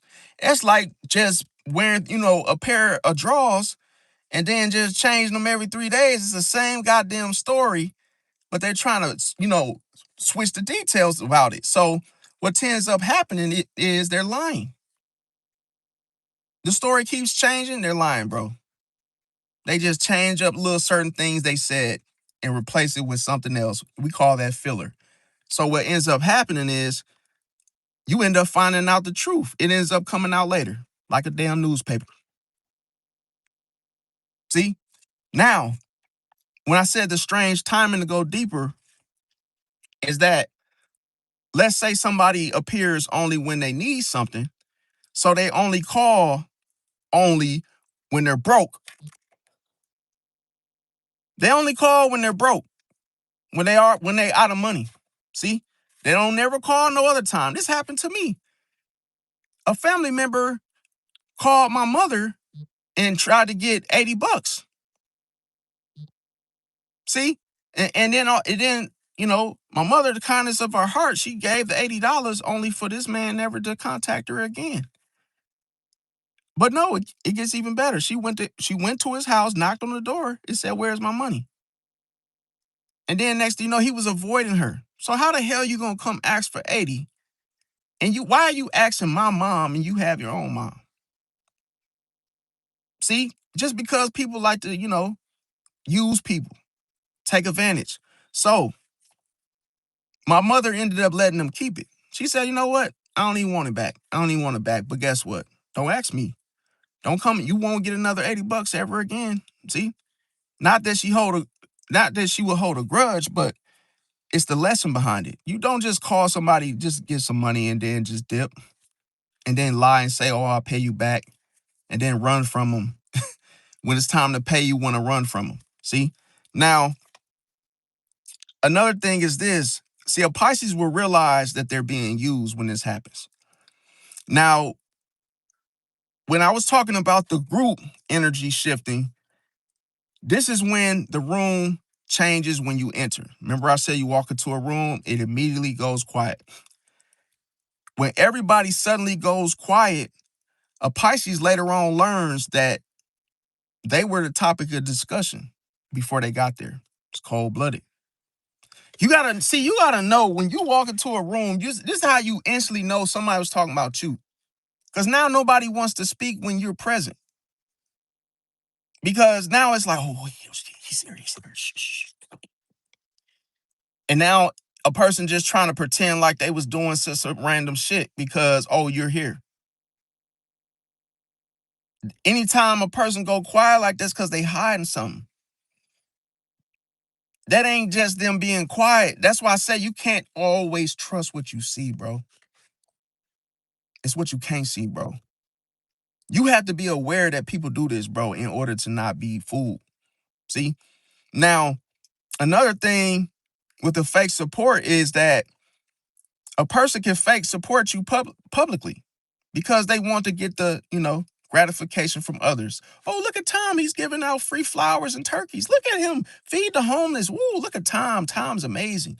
It's like, yo, they just doing that shit. They want to appear to be a good person in front of people, but who are they privately? See? And then the thing about it is the same person would talk negatively behind your back. See? But then I'm going to tell you, the loyalty, it gets exposed as fake. Because that's why I said everything matters when you're not around, bro. What to know your real friends is to your real friend, the only way you're going to be able to know if it's a real friend is if they defend you when you're not there, bro. When you're not around and somebody talk about your friend and he's not there to defend himself, or they start saying stuff like, yeah, Tony, he always late. No, he not. No, he not. He don't be late. He got kids, man. That's a real friend speaking up for him while these people talking about him behind his back. See? Now, another thing with the sudden distance is this. Someone will pull away without an explanation. See? Remember I said it's always a reason. So if you don't give a reason, now you see what I'm saying? They didn't give a reason because they were trying to leave. They don't want anything to do with you. They don't even want to talk to you. Why? They don't want to tell you a reason. See? So they pull away without explanation. Now, how does this look? They stop inviting you, see, to places that they once did. And then what happens is the hidden issue reveals itself later. Now, if a person start over explaining things, then the person could, start giving you too many details where they start to, yap, they start over explaining. And then all of a sudden, it goes from a long story for a simple question. You might just ask something simple.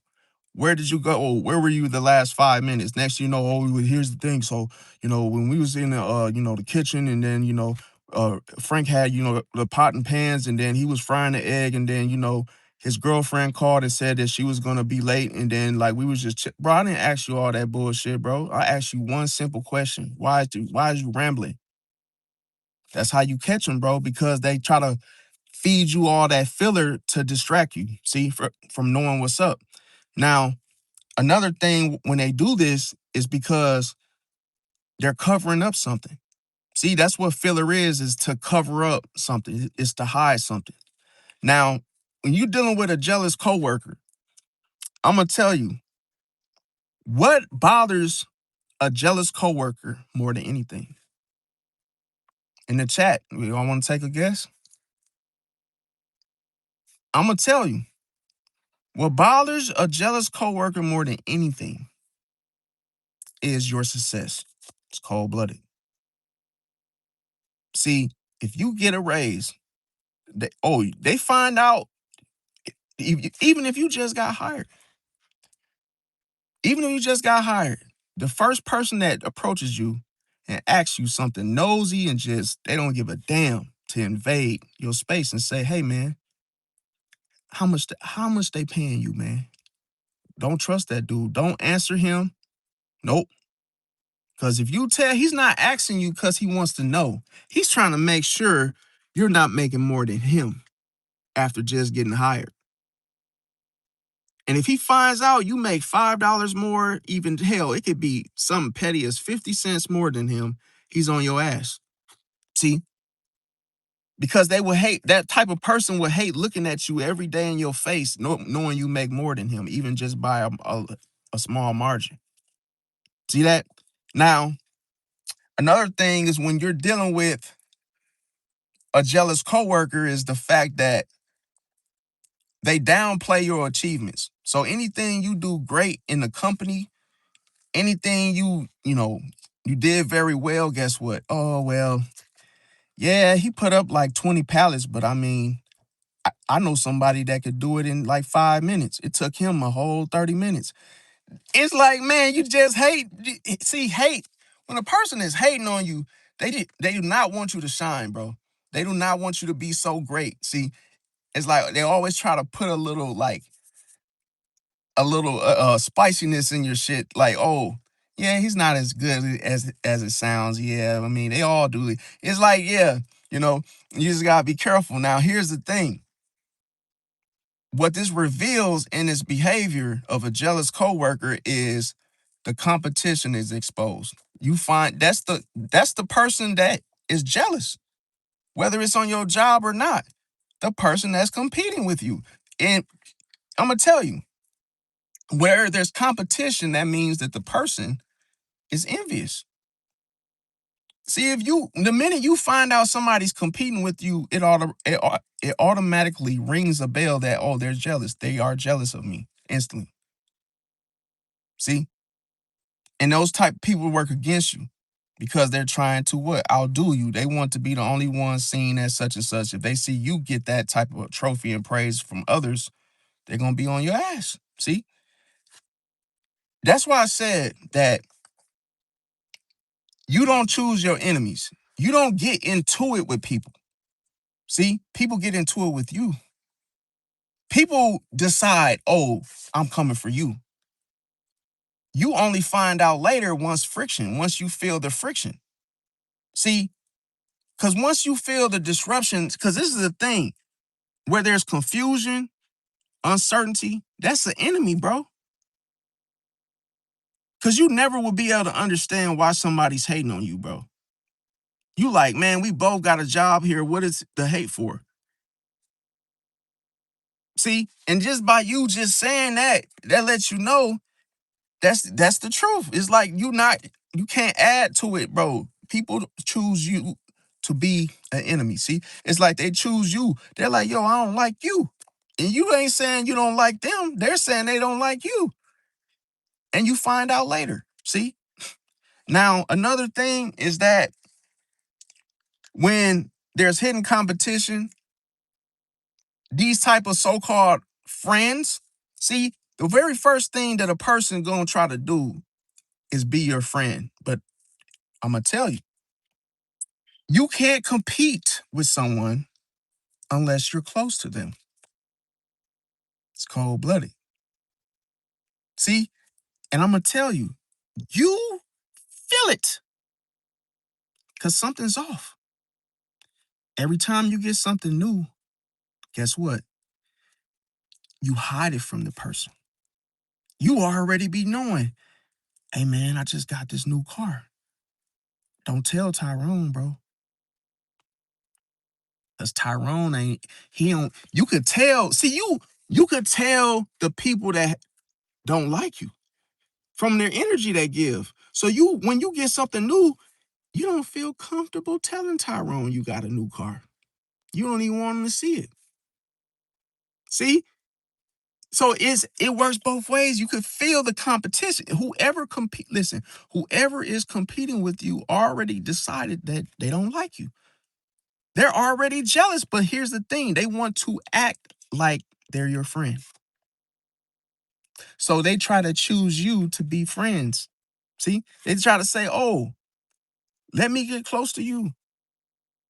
I got to see if there's nothing there for them to hate on, that's the only way that they can see. They have to be up on you close to be like, oh, you just got a new car. Oh, I don't like that. Then they go get a new car.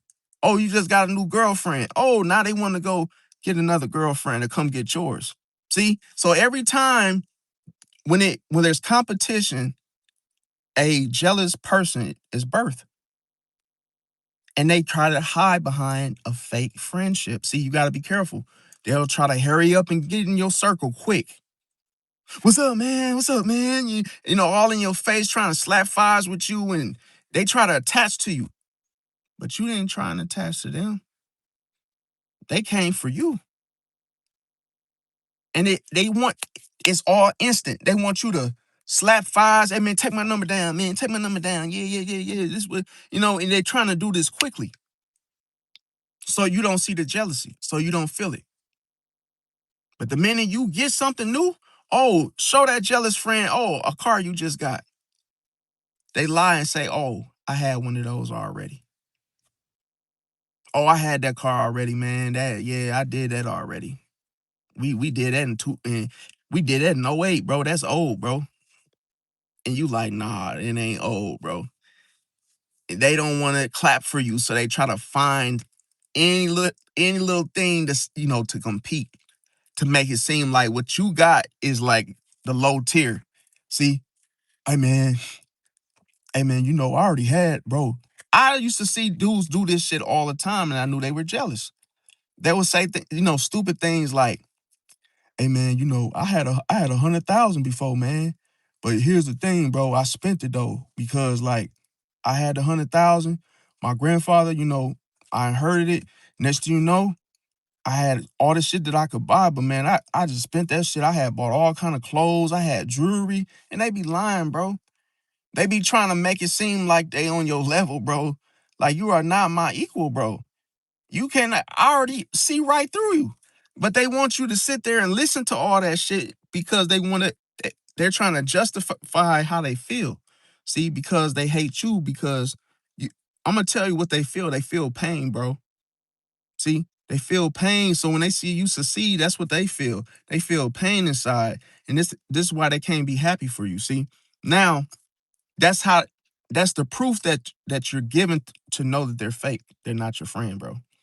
A real friend will congratulate, clap for you, even if they get nothing out of it. See, they'll be like, oh, yeah. And if they don't like the car, they just won't say nothing at all. They'll just be like, oh, man, that's what's up. But they ain't finna add nothing to it, subtract from it. Nope.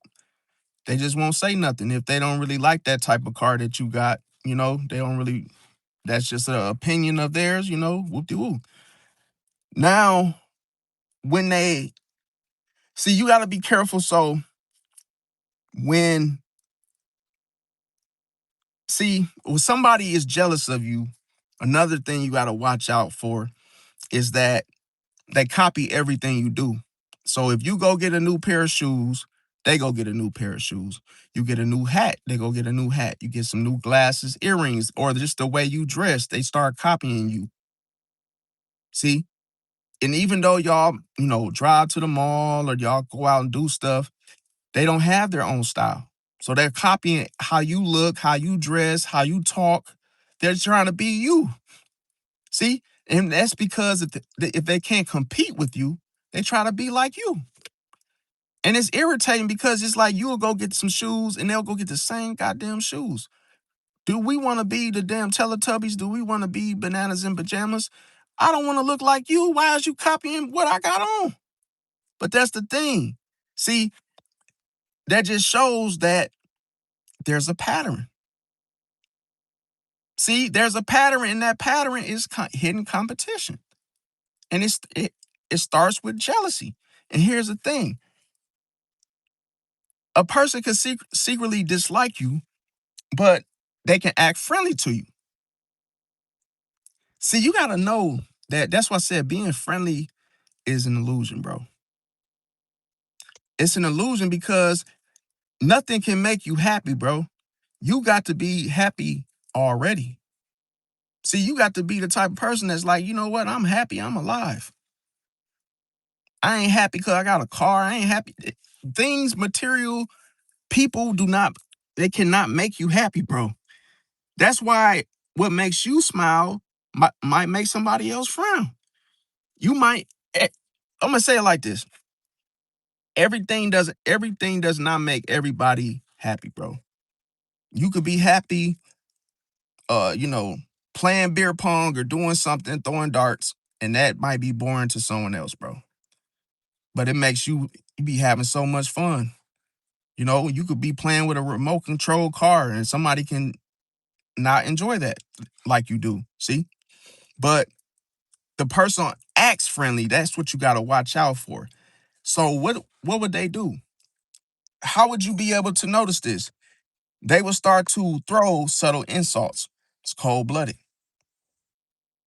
You ever been in a situation, let's just say you're well dressed, and then all of a sudden a person be like, oh man, I see you looking good. And then they throw a jab. Oh man, damn, only if you would have been 100 pounds smaller, man, that shirt would have been busting. That's an insult, bro. And see, they'll try to get you to laugh it off to throw a smoke screen so you don't catch it. But that's not your friend, bro. That's not your friend. People that put you down, they talk about your weight, they talk about how you look, and they get to roasting you, and they doing all of this. But listen, they it's a difference because a person secretly dislike you, it's not roasting. Those are insults. See? And I'm gonna tell you, it reveals itself. This type of resentment that this person throw, you know, that they hide within themselves by throwing those insults, the resentment gets revealed. See, they also give broken promises. They don't keep their word. So they may. I'm gonna tell you, if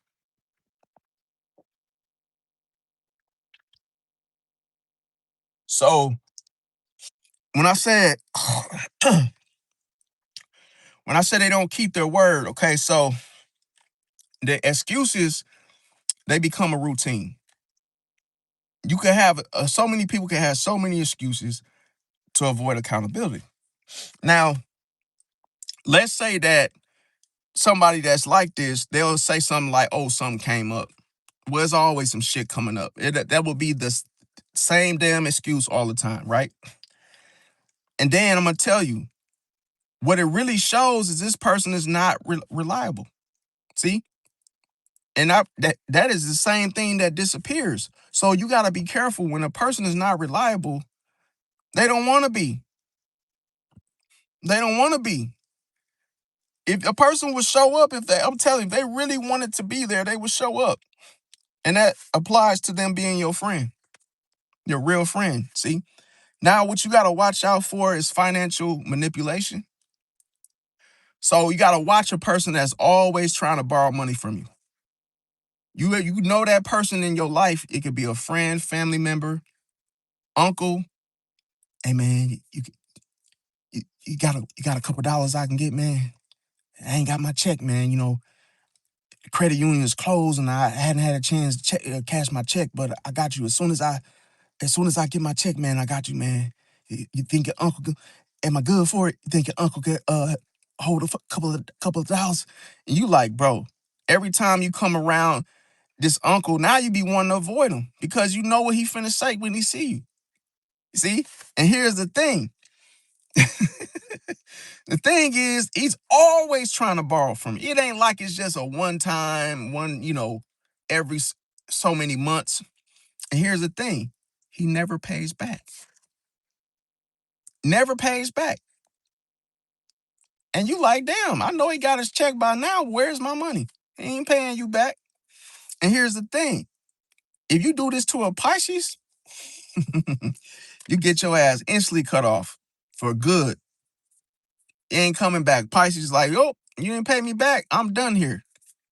No more. See?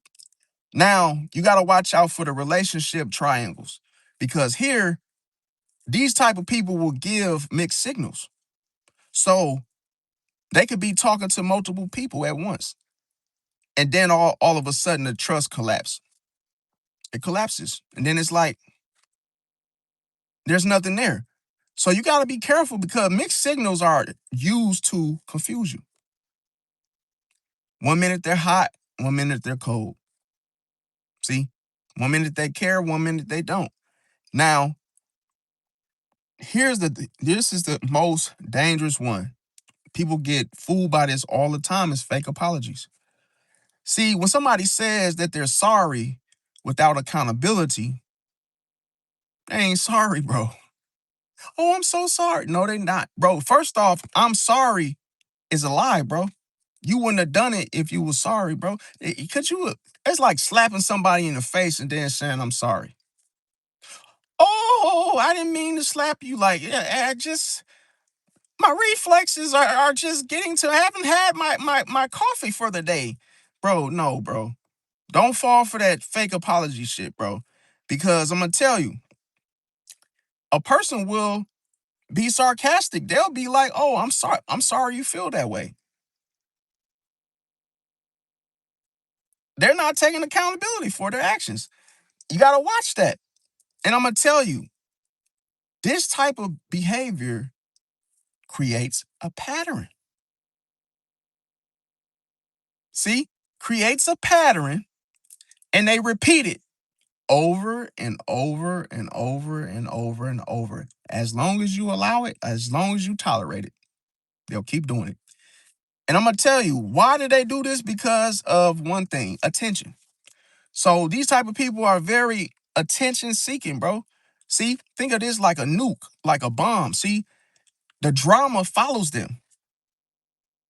You think that a person just became dramatic overnight? No. Drama follows these people. It's like having it in there. It's like a battery. See, batteries included. So they already have the drama following right behind them, coming right with them in your life. And here's the thing, every situation becomes about them. A person that comes with drama, you notice someone dramatic never includes you. You never get to discuss anything you're going through in that conversation. It's always, woe is me. Oh, they did this to me. They've been stealing my packages. I was supposed to get a wig from Temu, and when I went to the damn mailbox, it wasn't there. And they suck all your damn time up for hours talking about themselves. You can't even get one word in. You can't even say, you know what? I gotta go to the restroom. I gotta go. These people will try to hold you hostage, bro, with their drama. See? But here's the thing. The Pisces, if you do this to a Pisces, they distance themselves from you.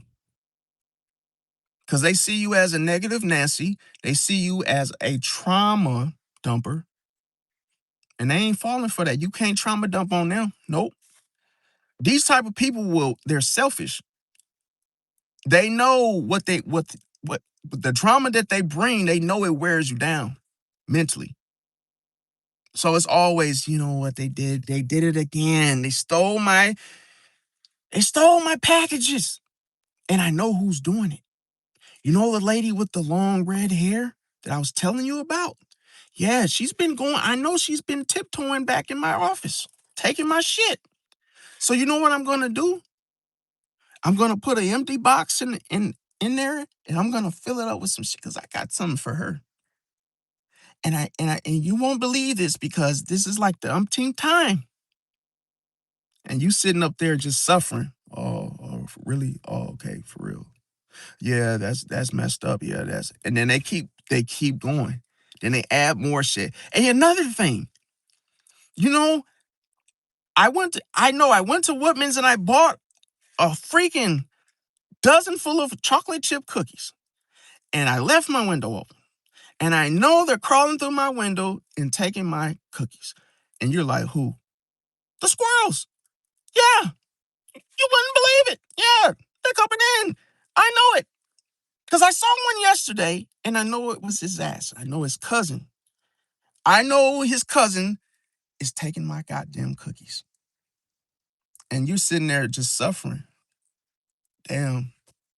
Yeah, that's terrible. That's terrible. And you know another thing, it's just like, yo, you want to just escape at this point because they keep loading on you, bro. They keep trauma dumping, trauma dumping, trauma dumping, trauma dumping, and to the point where your head is about to explode. And then you're like, God, stop talking to me, please. See? And they ruin your whole day because after talking with someone that dumps on you, you don't even have energy for your own self, the plans you had made for the day. You can't even think straight. So watch out for these people. Another thing is selective honesty. So here, the truth gets mixed with lies. See? And here's the thing, this creates convenient omissions. So the credibility drops. You got to be very careful, bro. Like, could you imagine believing a lie? And the person that got you to believe the lie now, they challenge your brain. They challenge your wits end to the point where, oh, you believe the damn lie. How stupid could you be? And then they lose respect for you because you believe the lie, bro. And you could literally, man, I'm gonna tell you, bro. Psychology is important, bro. Very important. How the brain works, bro. Because you could be in a situation where you think people are for you and they're totally against you, and you absolutely have no idea because you're waiting. You see, that's why I said you cannot chase answers. You have to know what the answer is already. See, you can't chase answer because people are not going to give you clarification. So you have to be aware. I'm gonna tell you another thing is this is people do the selective honesty because they have secret agendas. So here, a secret agenda is a hidden motive, a hidden motivation. They really want something. See, out of the equation, out of the friendship, out of whatever it is, but they want to run it through you. See? Now, here's another thing, a person could start a friendship and not want a friend. See, that's just the filler. But they really want a friendship because of one thing, personal gain. See, there's benefits to friendships, and people know this. There's benefits to relationships, and people know this. I knew a guy, he didn't have a place to stay, right? And he got with this girl, and he didn't even like her. Nope. He was not even attracted to her. Nope. But because she was so desperate for a relationship, he's like, oh, looking at her as a meal ticket. Oh, I'll have a place to stay. I'll have food cooked every day. He didn't give a damn about her. He didn't love her. He just wanted the shit that came with it, the personal gain. So that's why he got his ass in that relationship. He didn't care how big she was, how small she was, how thin she was, any type of health issue. He didn't give a shit about none of that. All he cared about is meals prepared every day and him having a roof over his head. So people don't do the same shit for the same reasons naturally. People come with motives. That's why I be telling people like, bro, stop thinking everybody's nice because it's not. They're not, bro. Everybody in life wants something, bro. Find out what they want first before anything ever happens. See? Now, another thing is this. Their intentions get exposed. And That's when you find out their hidden motive. That's what ends up happening. Now, the love bombing. For you ladies out there, love bombing. See, a person will give you that instant obsession. Oh, you look so good. Oh, I will marry you and whoop-de-woo. And they tell you all these sweet nothings, right? And females can do it to men. Then the next thing you know, they start to have this whole influence, this push, this interest in future planning. See, after 1 week, that's too early. You can't be talking about no honeymoons and, oh, we gonna go live out in Vegas. Let's get married in Vegas because whatever happens in Vegas stays in Vegas. Bro, not in 1 week. You gotta stop it. See, the problem is you gotta stop thinking that everything happens fast, bro. Always be willing to wait. Always be like, okay, yeah, I heard something is coming out, but I'm gonna wait. Never be too eager, never be too quick to do stuff, bro. Be willing to miss out. See, be willing to miss out. Be willing to, oh, you missed it, bro. Because if something is for you, it's for you, bro. If something of a job is for you, it's gonna be there for you. You ain't got to chase it. You ain't got to hurry up and do something. No. See, that's just like a hustler.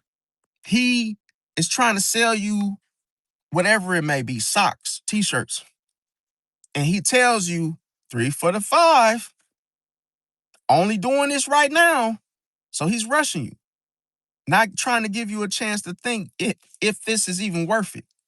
Those socks that he's selling might rip after one freaking one wear. But he's trying to hurry up and sell it because he knows what he has is not really worth shit, bro. But he don't want you to know that, so he tells you, "Hey, man, I gotta catch a flight, bro. So you gonna buy the 3 for $5. I can give you 3 for $5, and then I got this other shirt for sale." And next thing you know, by him telling you he's in a rush, you start, oh, well, let me get three, and he's controlling you at this point. You got to really see other people's game, bro. He ain't got no damn flight. He trying to hurry up and make you buy his shit, bro. See? Now, another thing is this. When a person love bombs you, it comes with a temporary intensity. A temporary intensity. So that instant obsession, they start to future plan after 1 week. But then when you say, I'll think about it, or maybe later, or I might, or let me pray about it, the intensity fades quickly. Oh, because you didn't bite. See? Like you saying I'll pray about it. Oh, that person wasn't expecting you to wait. Always be willing to miss out. Hey man, I got the 3 for the $5, man. Get it now because I got a flight. I gotta go. I gotta go. I gotta go. Oh well, man. I tell you what, bro. I gotta think about it, bro. Well, I ain't gonna. I'm telling you, hey, I might not have it. It might be gone. Okay, well, I'll catch you the next time then. Now the person, all the hype is gone. Oh, now he ain't saying, oh, I saved one. Let me get your contact and here's my business card. Nope. Because he thought you was gonna buy it right on the money. He thought you were gonna buy it right away. Now you gotta be careful because after this phase comes passive aggression. See? And it's what passive aggression is, what it means is indirect hostility. See? So a person can become upset and not show it.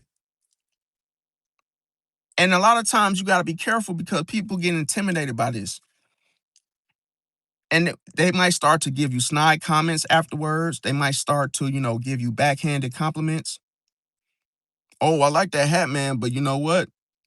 You got too many greens on, bro. It's little things like that to where, oh, they gave you a compliment, then they took it back. See, it's like, oh, it's not really a compliment then. So you got to know this. And then on top of that, they might be mad. They might do this right after you reject buying something from them.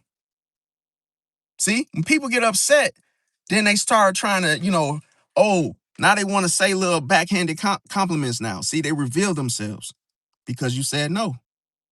Or you just made a decision to wait. Now, another thing is after the backhanded compliments comes the tension. It starts to grow.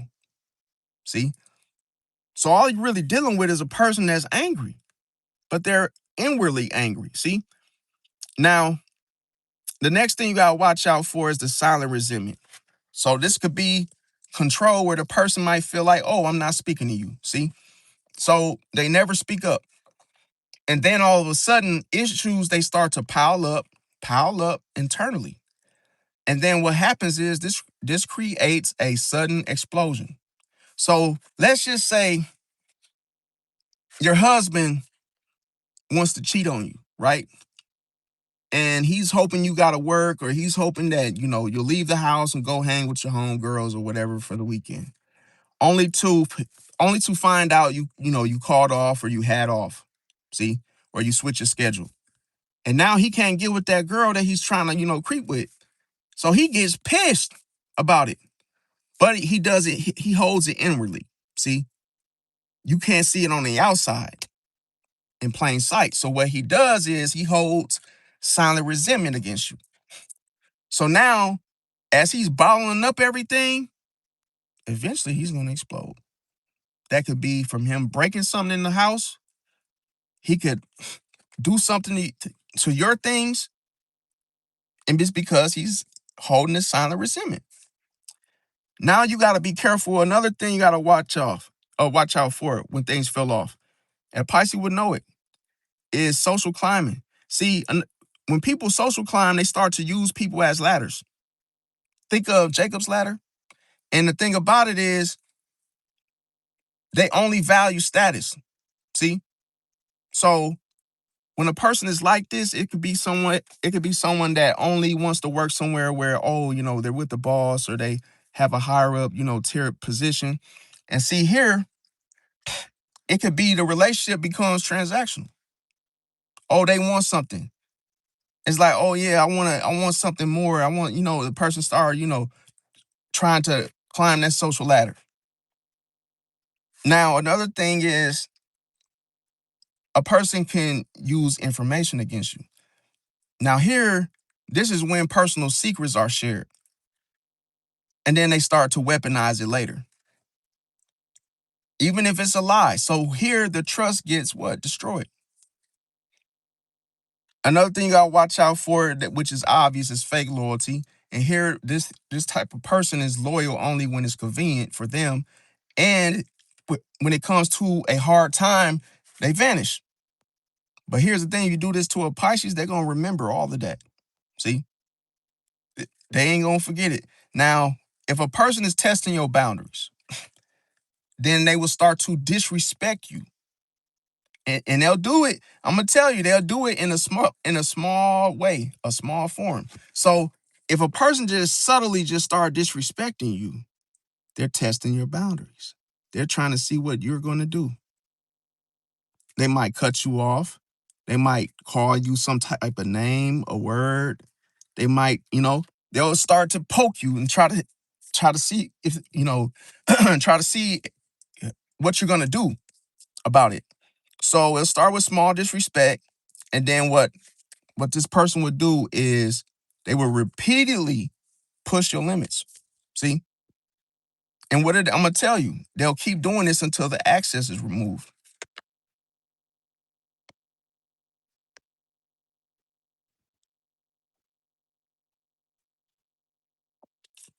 See, you gotta be careful because like some people don't even know that their boundaries are being tested in itself. Now, another thing I watch out for is people playing the victim. So if you play the victim, obviously you're never accountable for things. That's the type of, attitude the person likes to have where they just, oh, it's not me. And here's the thing where they might they might start to blame everybody else. Now, it's like it could be a situation where it's repeatedly done to where this person might say that it's always somebody else's fault. It's never me. It's never me. Oh, who ate all the donuts? Oh, it's Tim. Oh, Tim, he ate everything. Nope, it wasn't me. Even though you had four and there was only six.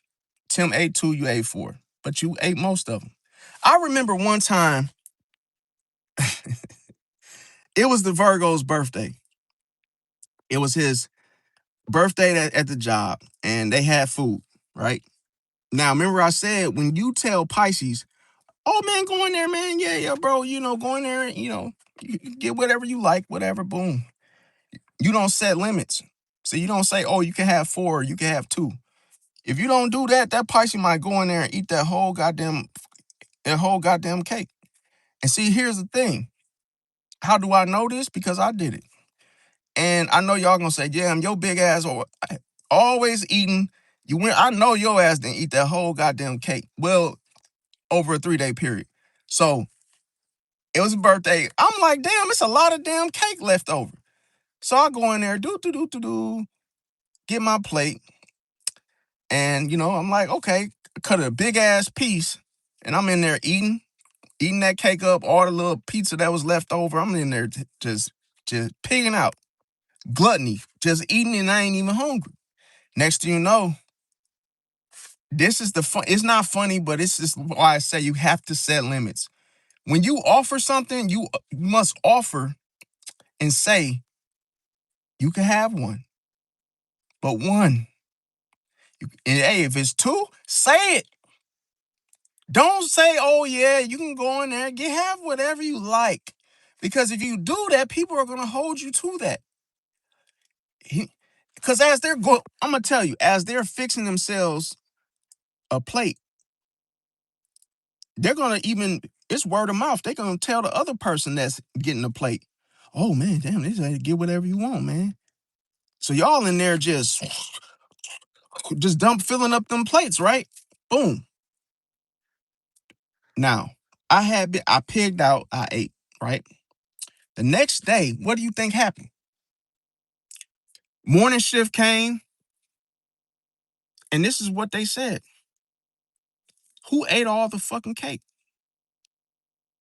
There was like 6 boxes of pizza. Who the fuck ate all that fucking cake and those pizzas, bro? And I said, it was me. I said I ate. He didn't tell me a limit. And they said that cake was for the whole staff. It wasn't just for you. And the Aquarius, he had the nerve to call me selfish and greedy. He's like, you're a greedy ass. He said, you're a greedy, because Aquarius, when they cuss you out, bro, they cuss your ass out, bro. And he was calling me all kind of shit. He was like, dude, you're like a fucking walrus, bro. You went in there and ate all that fucking cake. Like, bro, you're that's not even human like. This nigga tried to say I was a walrus. I said, what? A walrus, bro? And I'm like, I ate what I ate, but then they're trying to make me feel bad about it. And I told them simply, I said, well, don't leave no food around. Don't offer me no goddamn food. I said, what y'all want the food to be looked at? Because some people do that too. They'll buy a whole bunch of food and get mad because somebody comes and eat it up. And then, oh, what? Was it just for decorations? Are we just looking at the food and just let it spoil?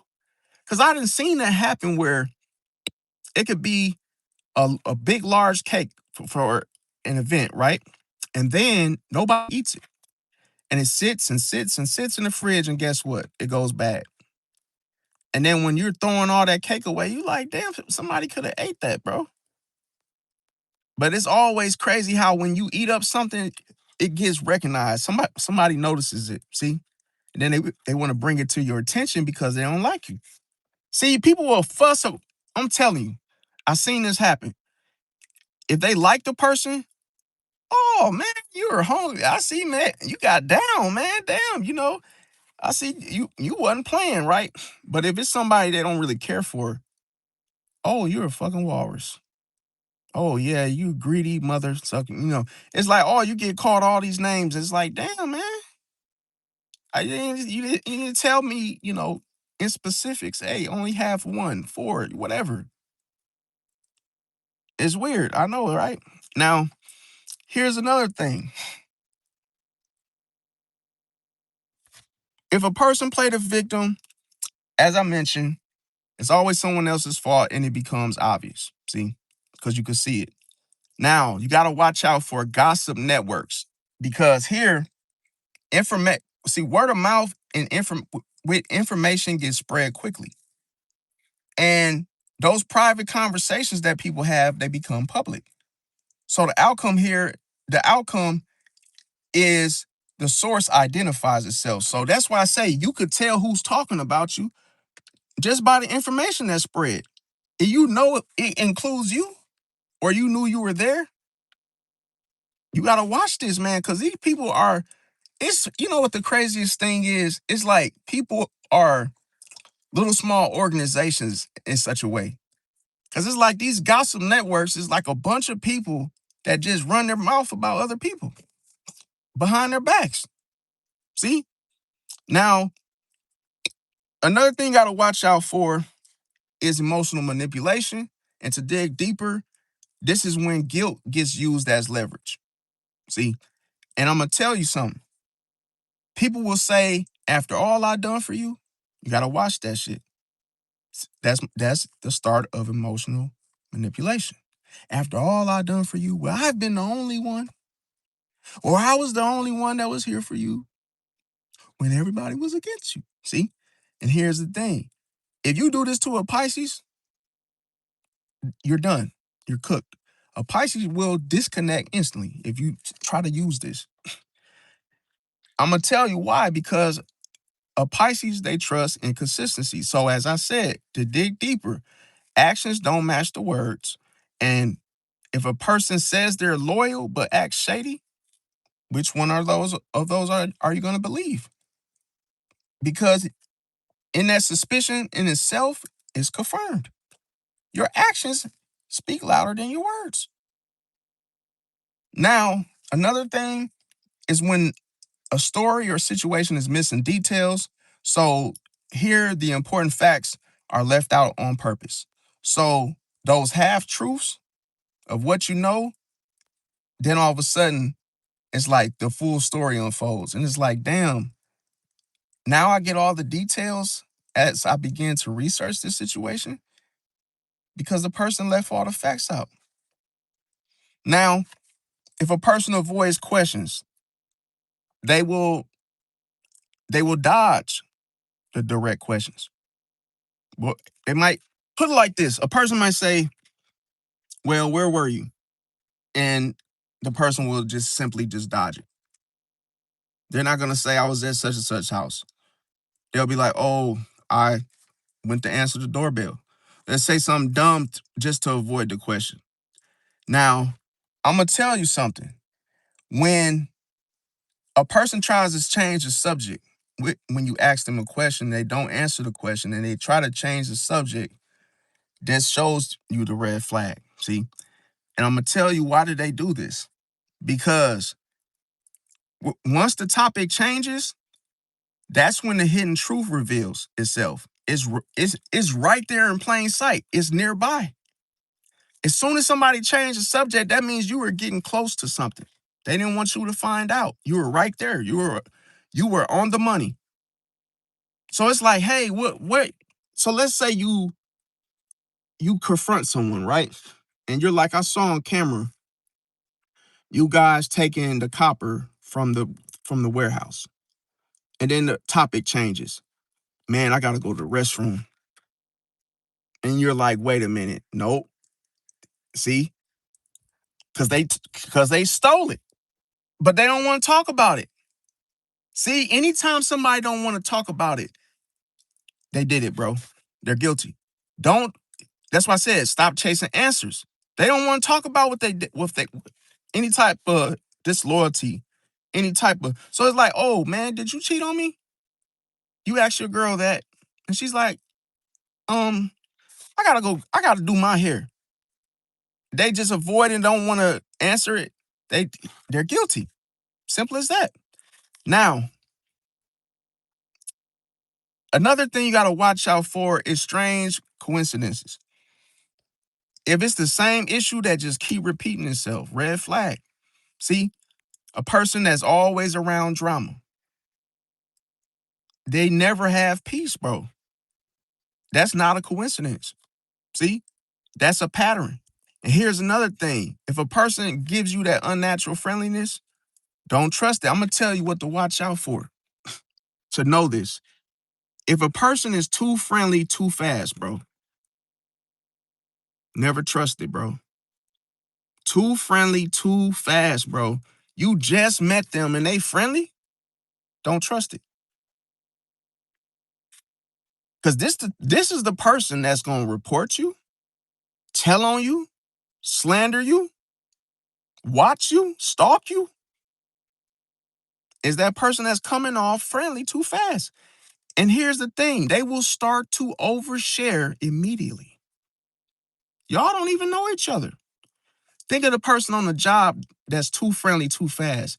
Hey, what's up, man? What's your name, man? Oh, my name's, Tyrone. Oh, Tyrone, man, nice to meet you, man. Yeah, you wouldn't believe. Yeah, let me tell you, man, there's some bad biddies up in here, man. You know what I'm saying? Might want to get you one. And you like, man, I just got this damn job. He already trying to get me in trouble for something. See? Cause I'm gonna tell you, once you say, oh yeah, oh, it's some bad females working here. Yeah, man, there's some bad ones. You gotta get you one. And once you respond to him and you show interest in that topic, don't be surprised if you get some type of sexual, something of harassment, uh, you know, let's say you get accused of it. You know where it came from. Cause that same friendly person will go tell somebody else, yeah, he's a freaking creep. Yeah, he wants the women up in here, and yeah, nah, he's not a good one. And you gotta be careful that set you up like that. Now, that person also will have those hidden motives. That's why they're oversharing immediately. See, they're trying to get the information out of you. Because a lot of time, that person that you meet first that shakes your hand, they're not shaking your hand because they want to be friendly. See, they're trying to get you gone. They're trying to get that info on you, get you gone, so the hidden motives surface. I listen, the hidden motives surface immediately. That's why they're coming off like this in the first place. Now, they may have hidden envy. So here it could be a friend that just hates your success and they celebrate your failures, and then the jealousy gets exposed within them. Sometimes you don't get to see it. See, sometimes you don't get to see the person that's happy or gone. See, that's why you got to know it first. Now, you got to be careful when a person attacks your reputation, because that's why people said, spread rumors, and they do it quietly. We call this, throwing rocks, hiding your hands. So we call this character assassination, because the source eventually what is found. People, bro, people, when I say it like this, man, is that people attack your reputation because they don't want people to put any, stock in you. They don't want other people to invest time, effort, getting to know you. So they try to ruin your name right out the bat. Now, let's say if a person gives you a sudden, let's say a person is generous and they're just doing this suddenly. See, generosity. Watch out for this, because people could give you gifts out of nowhere and you ain't even do nothing to deserve it. That could be a man buying a woman flowers on the job, just doing something, and you got to see that as a trap, because strings are attached. See, and you begin to find out that strings are detached later, and you might not knew that. That's why you got to be careful. It was a man that I'm gonna tell you. It was a man that offered to buy my sister some shoes. And she didn't ask for no shoes. This man just came out of nowhere. Oh, can I buy you some tennis shoes? But you gotta know that strings are attached to that shit later. These people don't invest in you just to be merely doing it. Okay. So if you experience this where you're getting gifts out of nowhere, this could be control. Like I said, strings attached later. You probably thought, oh, this person just wanted to buy me some shoes. No, you can't be simple-minded like that, because now this same person that bought you some tennis shoes, now there's favors that this person expects from you. Now, a person can also try to force a connection with you. So if you get into if you get into a relationship too quickly, this could feel rushed. See? And then on top of that, you start to feel the pressure for instant trust. Like, oh, we just met. See? So if you're a Pisces, you will always slow this situation down. This person down that does this. Now you gotta watch out for strategic silence, and this is when uh let's say there's an important topic, it gets ignored. See, you gotta watch out for that, because anytime, like I said, a person becomes, quiet about something, it's because the truth is nearby, and refusal to address the issues could be another situation. And then the silence becomes the answer in itself. See, that's why I said, even in silence, you still get answers. Now, beware of betrayal warnings, because loyalty can feel shaky. So let's say a person is different around different people. For instance, that's when the betrayal follows. Anytime you see somebody acting different around somebody else, that means that hey, they're also bringing betrayal. Don't let it fool you, because I'm gonna tell you something. You will notice this every time somebody talks to you different versus the other person and the other person and the other person. You like, wait a minute, why are you something different with every different person? See, you gotta catch it, because they're gonna betray you. Now, when you're dealing with hidden enemies, these type of people will smile in your face. That's why they're hard to notice. See, the illusion. Remember, I told you the illusion outweighs a facade uh, at at all costs.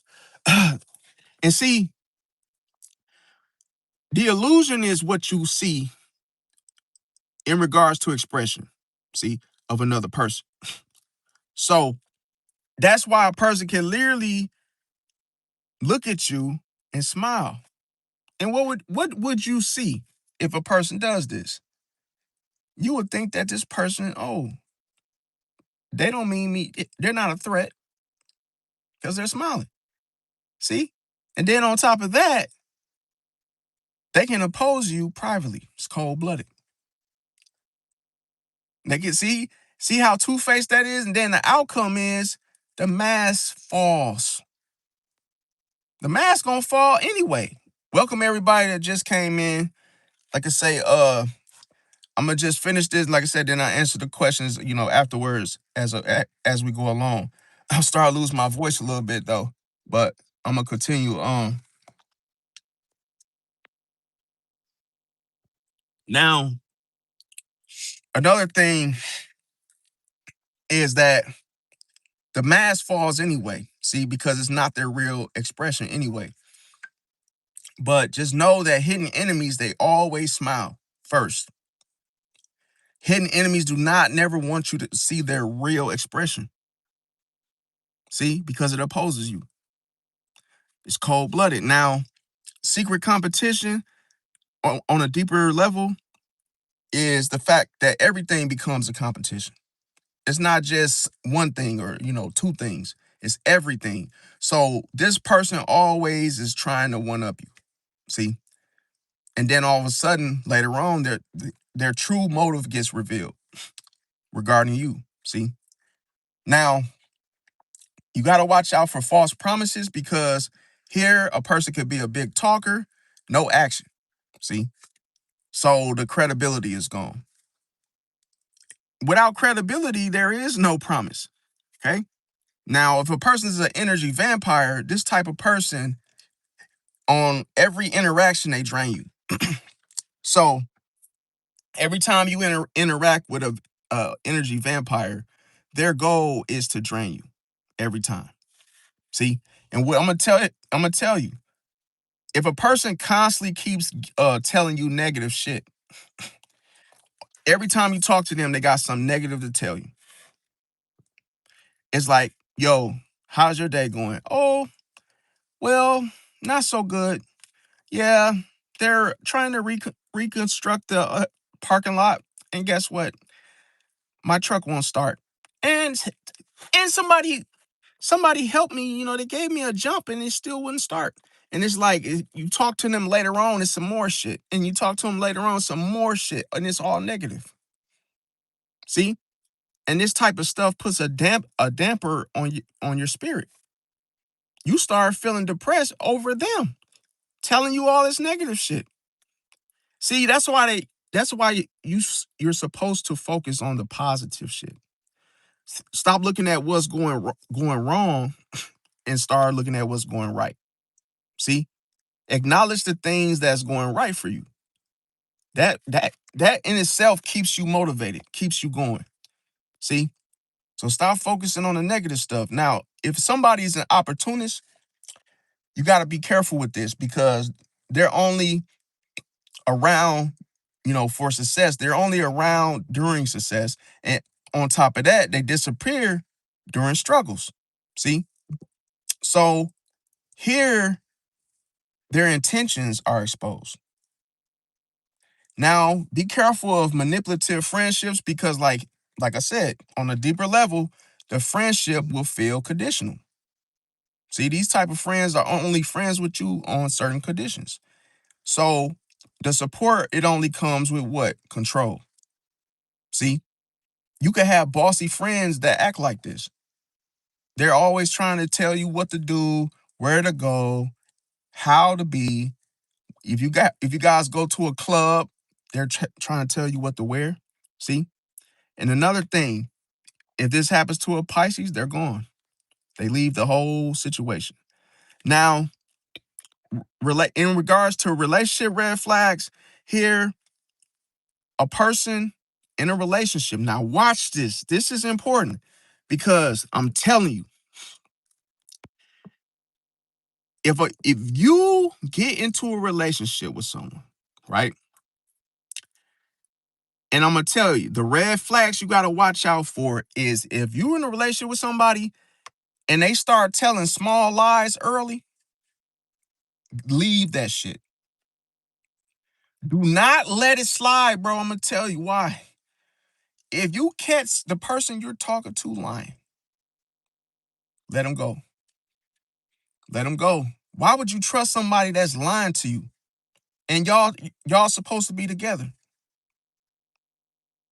See, because of that inconsistency, and it starts in their stories.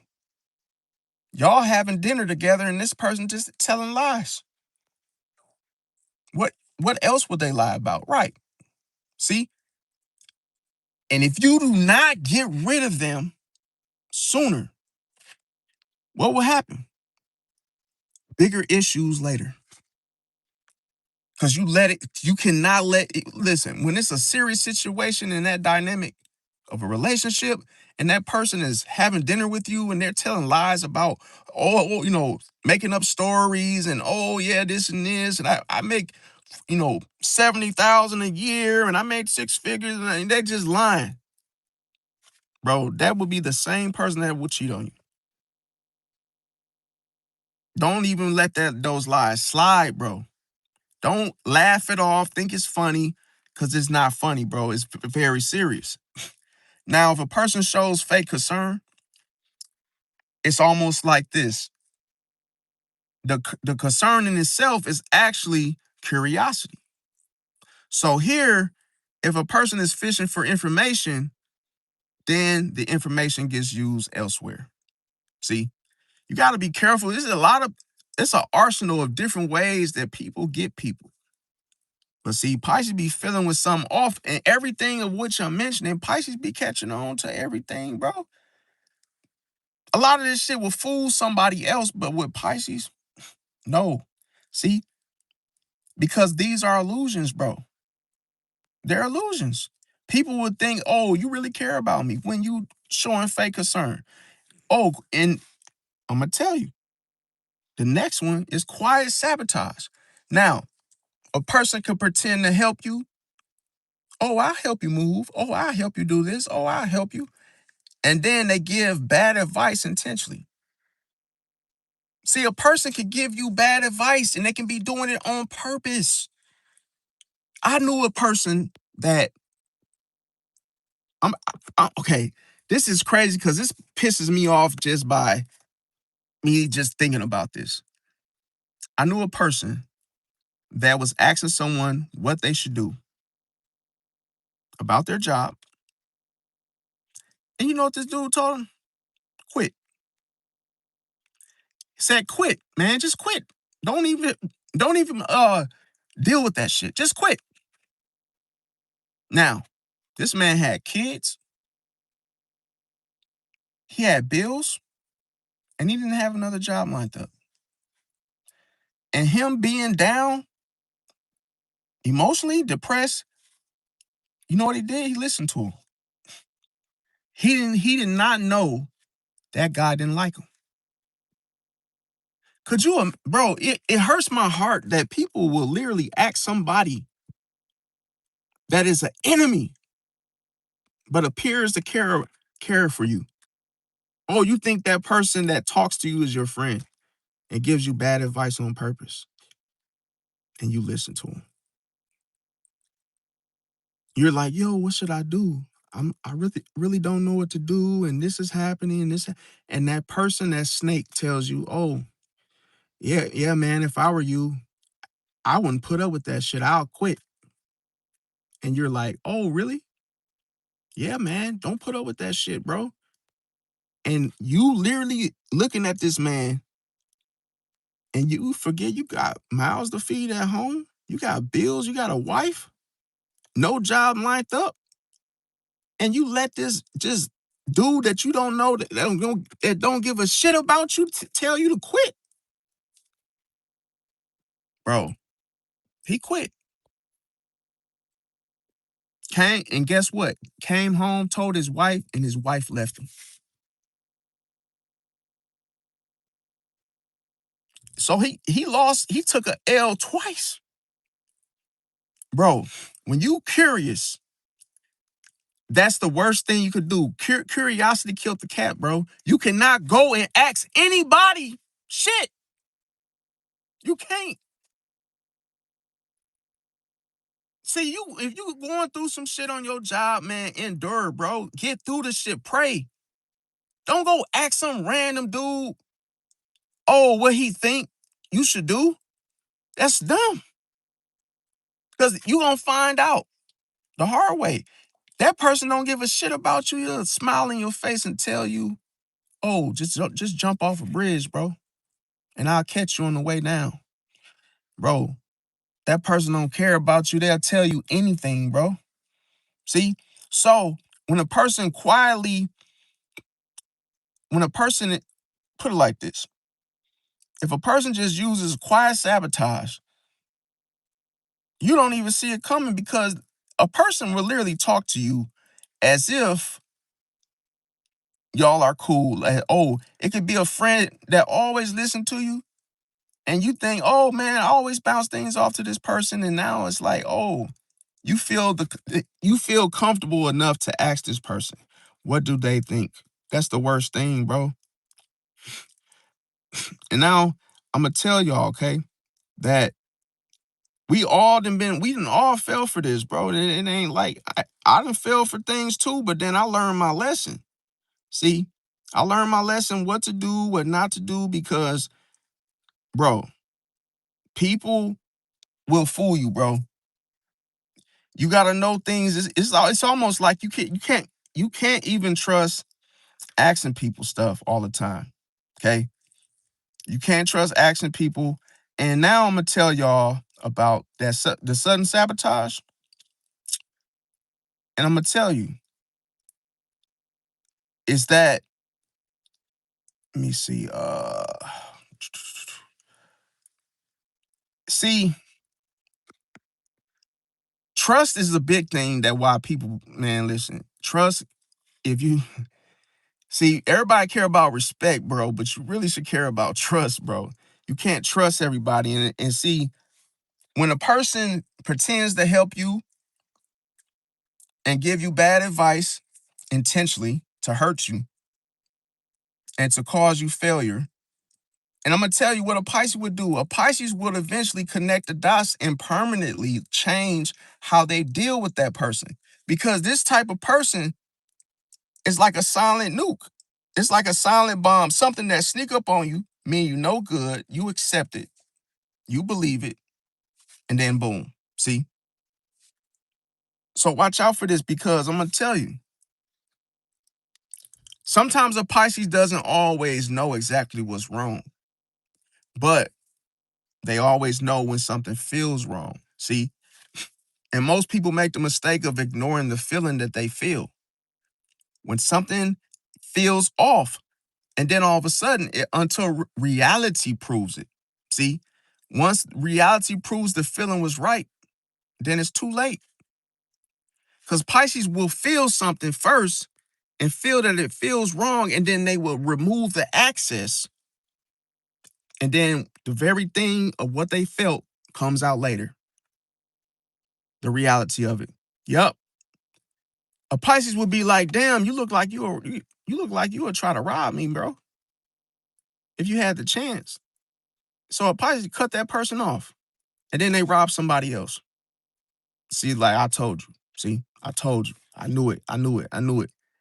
You acting funny, Pisces cuts you off. Next thing you know, the same person that was smiling in your face ends up snitching on somebody else, getting them in trouble. Oh, I remember one time I worked at Walmart, and it was a janitor. He was a snitch. He didn't have to snitch. He didn't give a damn. It was a dude, he wasn't used to third shift. Guess what he did? He went to use the bathroom and went to sleep, right?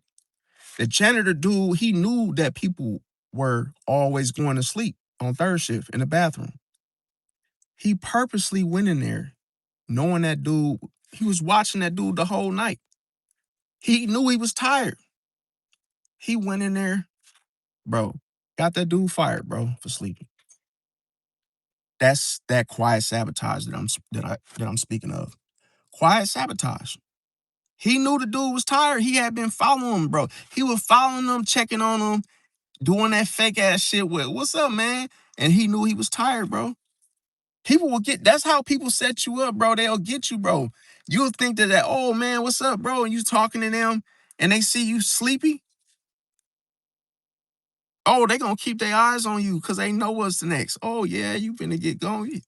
I gotta get you gone, bro. See? For no reason. Now, another thing is this. Now I'm gonna talk about when you're dealing with Scorpio. Okay, I'm gonna go off into something else now. Okay, so when it comes to the zodiac signs, all right, I'm gonna tell y'all that when it comes to manipulation, see, you gotta know one thing, okay? Because I want to talk about which zodiac signs are harder to manipulate. Okay. Now, Scorpio is hard to manipulate because they're very suspicious, they're observant, they remember patterns, and I'm gonna tell you something. A lot of people don't know this, but Scorpios can mirror you too.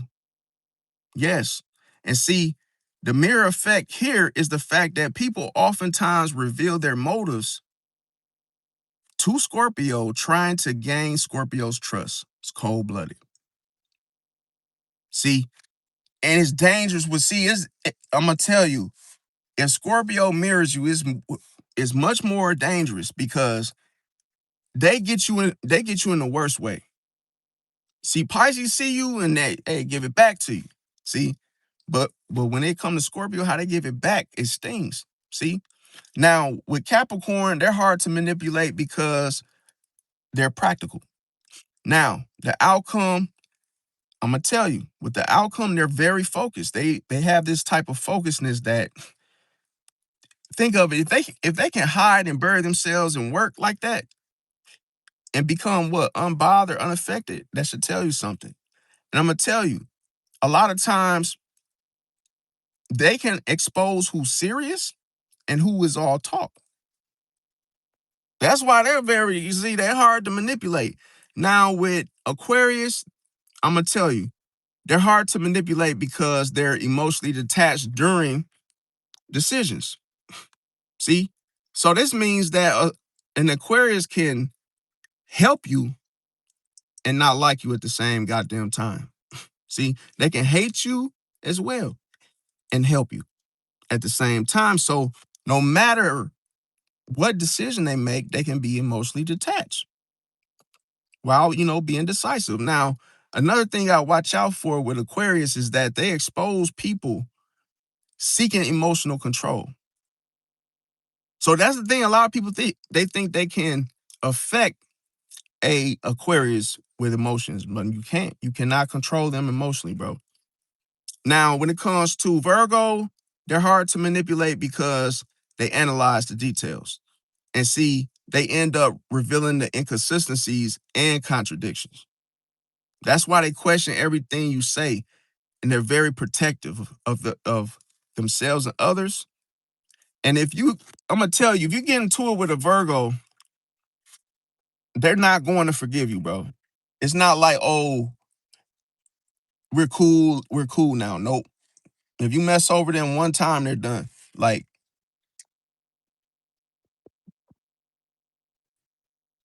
now with Taurus, they're hard to manipulate because they're stubborn, and slow. They're slow to change, not like slow as being, dumb, but they're stubborn and slow to change. So here they expose impatience in others. See? Because people be wanting, hurry up and do something. Now, those are the only signs that's hard to manipulate. Now, when it comes to the element behind it, so when you're dealing with fire signs like Aries, Leo, and Sagittarius, it changes the situation through their actions. So, where there's fire, there's motivation. Where there's fire, there's challenges. Where there's fire, there's pushing people forward. Okay? Now, with the earth signs, Taurus, Virgo, Capricorn, this changes the situation through structure. Here, the earth element, what it does is it stabilizes, it organizes, and it grounds emotions. Okay? Now, with the air signs, Gemini, Libra, Aquarius, the air element, it changes the situations through their ideas. Okay? Now, here, the air element questions beliefs, creates perspective shifts, and influences communication. And with the water signs, Cancer, Scorpio, and Pisces, the element changes the situation through emotions. So here, the water element creates emotional awareness, deepens the connection, and then exposes emotional truths. Now, when we say a Pisces mirrors things and situations and people, I'm going to break it down for y'all because a lot of people got this misconception of, oh, you stop mirroring me. I know you Pisces out there. Stop mirroring me. You can't mirror me. Oh, bro, I'm going to break it down for you because there's a metaphor for it, okay? And I'm going to tell you, water does not create your reflection. Let's get that out the way. See, what water does is it simply shows you what's already there. See? And people sometimes feel seen around Pisces because Pisces tends to notice emotional shifts. They listen more than they speak. They pick up on contradictions and they allow others to talk freely. See? So the metaphor behind it is that Pisces becomes a mirror because people project themselves onto Pisces because it's already there. It's cold-blooded. See, Now I'm gonna tell you guys the effects. Now you got to be very careful when you messing with Pisces. And those that in the goddamn mirrors, what the dude was saying there, you can't mirror me, because there's effects behind it. Now, the honesty mirror, because one thing that people fail to realize, they think it's one mirror that Pisces uses. No, see, there's many. And the thing about it, the first mirror is the honesty mirror. And here is when honest people feel comfortable. See, around Pisces. But then the dishonest people feel exposed. It's cold-blooded.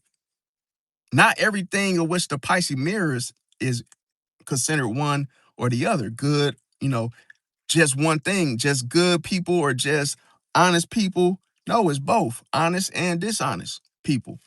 Now, the next mirror is the loyalty mirror. So here, loyal people feel appreciated.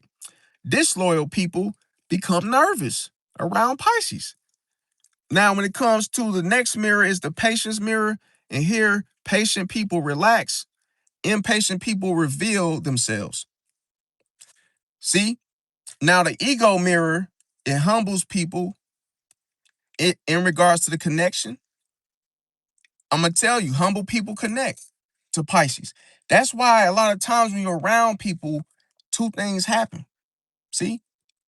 But I'm going to tell you, two things happen, but it's like one thing and then it's the opposite. Now, another thing is that with the ego mirror, arrogant people compete. Now, the next mirror is the intention mirror. And here, excuse me, you guys. Every time I start talking, I don't know what it is, but my freaking mouth, man, gets dry. But anyway, okay, so the intention mirror is like this. So when good intentions is like, it becomes obvious, okay? And when it's hidden agendas, they eventually surface. And then, like I say, with the trust mirror, that's the next one. Trustworthy people gain access to Pisces. Untrustworthy people, they lose it. Now, the respect mirror works like this. Respect gets returned, disrespect gets remembered. Now, the energy mirror is when calm people create peace with Pisces, chaotic people create distance. And the accountability mirror, res- responsible people that grow closer to Pisces, and then excuse makers, they drift away. And when it comes to the silence mirror, that's when Pisces says, look, like little to nothing. And then people often feel the silence by revealing themselves. And that happens every time. That's why I said it's better for a person to go silent. People reveal themselves when you are silent, where there's no reaction. See, reaction, I'm going to tell you, a person only reacts to projection, but you're not supposed to. Now, another thing, why do people think Pisces is the fish, bro? See, people think that Pisces is the fish, but like I said, sometimes Pisces is the water. But here's the funny part. The water doesn't chase, it doesn't argue, it doesn't force anything. It just simply reflects whatever is standing over it. See that? So the real question isn't what Pisces sees in you. The real question is what you see when Pisces reflects you back to yourself.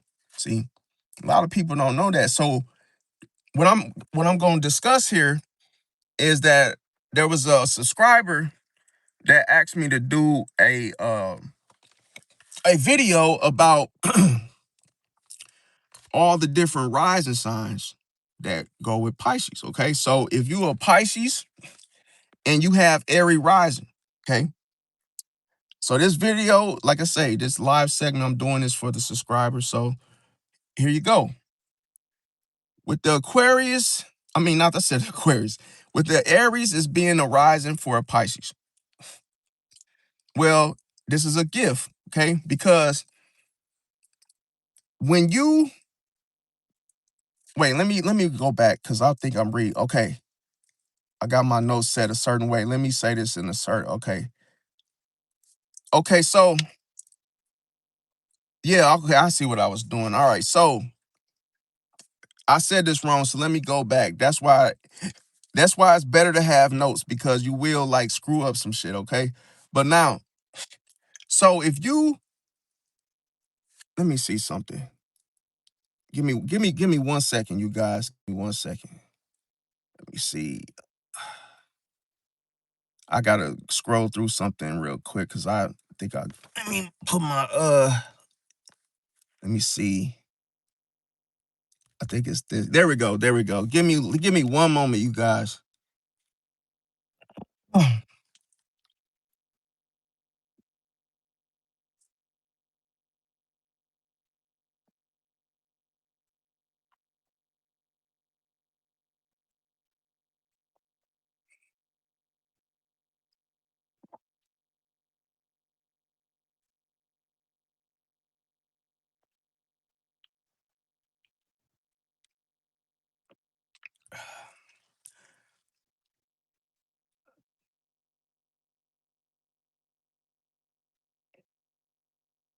Okay, so what I'm gonna do, I do apologize. So what I'm gonna do is I'm gonna put that on a video because right now my whole little situation just got mixed. So I'm gonna continue with a different talk about something different. Okay. So I give y'all some bonus content instead.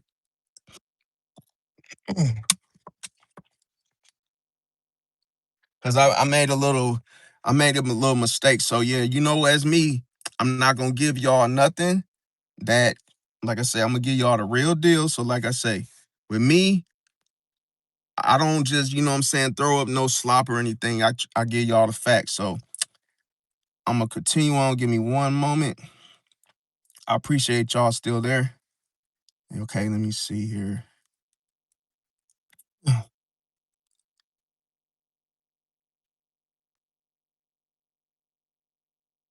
I wonder why. Okay, so yeah.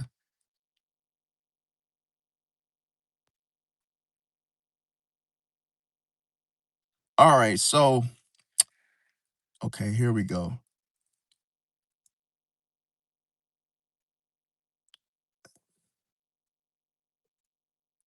All right, I found it. I found it. Yeah, I appreciate that. Appreciate y'all holding. See, that's the thing. Like when you take notes, it's good to have like like little bulletin things like colors, because I'm telling you, your notes can get all screwed up. All right, so if you're a Pisces, like I say, you got a different rising sign. Let's say you got Pisces sun, and let's say you have Scorpio rising. Okay. Now I'm gonna throw metaphors in there because metaphors help people understand better. Now, let's say if you are Pisces sun with a Scorpio rising, here will be I'm gonna give you guys the metaphor: a shark beneath the calm waters. Okay, so the pros of this placement is that you will have powerful presence. It'll be hard for people to deceive you, and you will have strong intuition.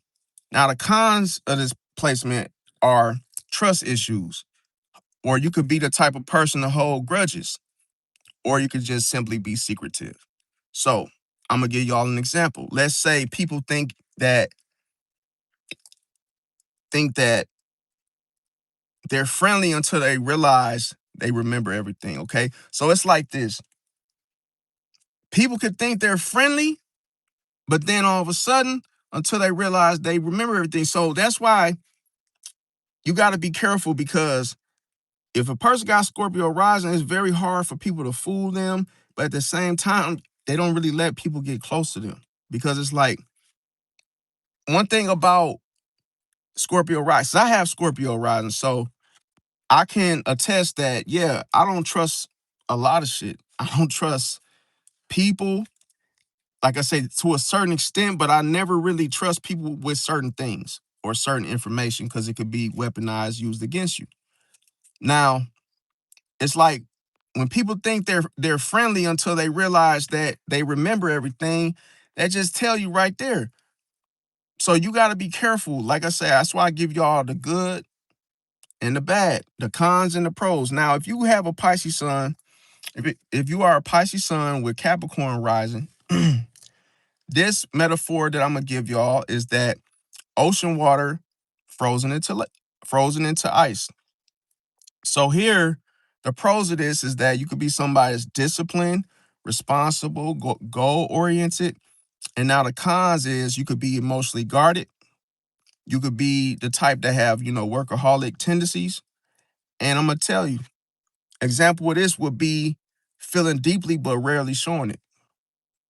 See, one thing about Capricorn is like they don't really like to show their emotions. See, they don't really want to show how they feel about things. So they just try to, just use the whole practical approach to it all the time. Now, if you have Pisces Sun with Leo rising, then I'm gonna give you guys a metaphor. A lighthouse in the fog. So here the pros are you could be, charismatic, creative, magnetic, and then on the flip side, your pride could get hurt easily. See, by having Leo rising. You may be the type of person that wants recognition for things. And see, as an example, it's almost like you could light up a room but disappear when, you're disappointed. So it's like just because you get disappointed. See, one thing I'm gonna tell you with any type of Leo placements is the fact that you have to get control of your anger. Because a lot of times, man, Leos be getting mad, bro. Like, it's the little things like you can uh they can ask you what are you doing, and then you say, like, oh, I'm just, eating. They'll get pissed. See? Because they know you're doing more than just eating. It's like they get real pissed to where, they might stop texting you for the night and they can really have that explosive anger. But then they'll try to say that the anger is like the energy, like, oh, the control, like of self. So you gotta be careful because they'll try to like, you know, they'll try to use it in such a way where they say, oh, the anger gives them strength, in so many words. Now, if you have Pisces Sun with Aquarius rising, the metaphor I'm gonna give you guys is that a wave moving against the current. And the good thing about this placement is that, you could be someone that's independent, you could be an original thinker, or you could be a visionary. And now another thing, you can have all of these traits. Now the cons behind it is you could be detached, difficult to read. An example would be that, you could be the type of person that feels emotions deeply, but analyzes them logically. Now, if you have Pisces Sun and Aries rising, the metaphor I have for you is a fish with a rocket attached. And here the pros are you could be someone that's courageous, direct, competitive. And the cons are you could be impulsive, short-tempered. And I'm gonna give you guys an example. You could act first and process emotions later. But I always recommend, like, if you are impulsive, always make sure there's water before you jump into a situation. Because you need the water to catch you. And you got to think first before you do things. Think about the consequences if you do something. Because sometimes Aries risers, they could literally just like jump into a situation. See? And you can't always do that. Now, if you have Pisces Sun Taurus rising, then the metaphor I have for you is a river flowing through the stone, okay? Now, the pros are you could be someone that's stable, loyal, patient. But the cons are you can be resistant to change and you can, stay too long in a situation that you should have left, right? Now, an example would be that you will be, tolerating problems longer than, most people. So it's like when you get into a situation, it's like you want to just stay in it. You could be in a bad relationship. You might not even like the person that's with a Taurus rising, and you just stay in it. Because one thing about Taurus, they like to like move slow. It's like they'll stay in a situation. It could be all kind of drama going on, and they'll just sit in it. So that's something to watch out for. Now, if you have Pisces Sun, Gemini rising, then the metaphor I have for you is a fish with wings. I know that sounds crazy, but that's just my spiel. And the pros of it is you can be somebody that's social, adaptable, and funny. Now, the bad side to this is that you could be restless and inconsistent. Now I'm gonna give you guys an example, okay? You could be the type of person that could talk to anyone, but then trust very few. Now, if you have the placement of Pisces Sun Cancer rising, the metaphor that I have for you guys is the ocean during a full moon. And here, the pros is that you could be somebody that's empathetic, protective, nurturing, but the cons are you could be overly emotional and absorb negativity. Now here, you could be the type of person that feel everybody else's problems as if they were your own. See? So you gotta be careful. Now you got Pisces Sun Virgo rising. The metaphor I have for you is a dreamer holding a calculator. Now, the pros here are you could be someone who is observant, intelligent, organized. The cons here is you could be someone that overthinks things, and you could be the type of person that's self-critical. An example is you could analyze feelings instead of simply feeling them. Now, if you have a Pisces Sun, Leo, I said Leo. If you have Pisces Sun, Libra rising, I'm gonna give you guys the metaphor that I have for you. You could be a beautiful bridge over deep water. Now,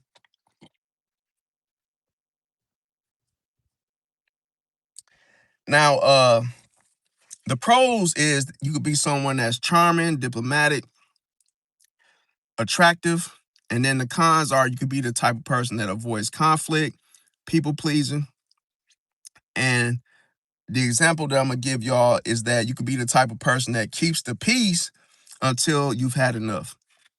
Now, if you have Pisces Sun, Sagittarius rising, the metaphor I'm gonna give you guys is a fish trying to swim across the sky. Now, the pros are that you could be someone that is adventurous, optimistic, inspirational. But the cons are that you could be someone who is easily bored, blunt. An example would be that you will want freedom, but also a deep connection at the same time. Now, if you have Pisces Sun and Pisces Rising, which is rare, the metaphor I'm gonna give you guys is that the entire ocean. Here, the pros are you could be someone who is highly creative, deeply intuitive, compassionate, and the cons are you could be the type of person that likes to escape. So there could be a lot of escapism. You could experience over idealization. An example would be that you could be the type of person that could see possibilities over um, you know, put it like this.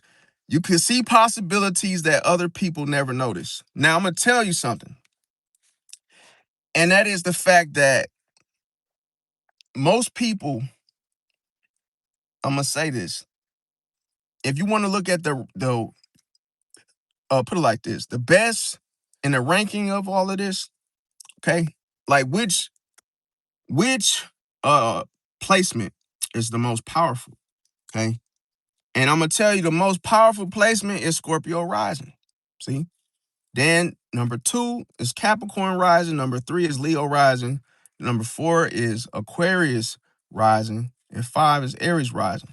Now I'm gonna tell you, it's because they add structure, intensity, confidence, or protection to Pisces' emotional nature. Now, the most challenging placements are Pisces rising, Cancer rising, and Libra rising. And it's not because they're bad. I'm gonna tell you why. It's because they can amplify sensitivity, emotional overwhelmingness, or difficulty setting boundaries. Now, the next thing I'm going to talk about is why the two fish cannot leave each other. See, with Pisces, symbolism. A lot of people will ask me this, oh, why can't the two fish separate from each other? See, because of the rod, the spiritual cord, right? Now, I'm going to tell you, even though this was considered, mythology or whatnot, it still has, meaning to it. Now, when we go back and look at the whole mythology situation, the two fish, they are often linked by a cord or ribbon. Okay. So symbolically, this means that one fish swims toward reality and one fish swims toward dreams. One fish swims toward the material world, and one fish swims toward the spiritual world. See? Now, metaphorically, imagine a boat tied to an anchor. See? And now think about this. If the rope breaks, what you think will happen?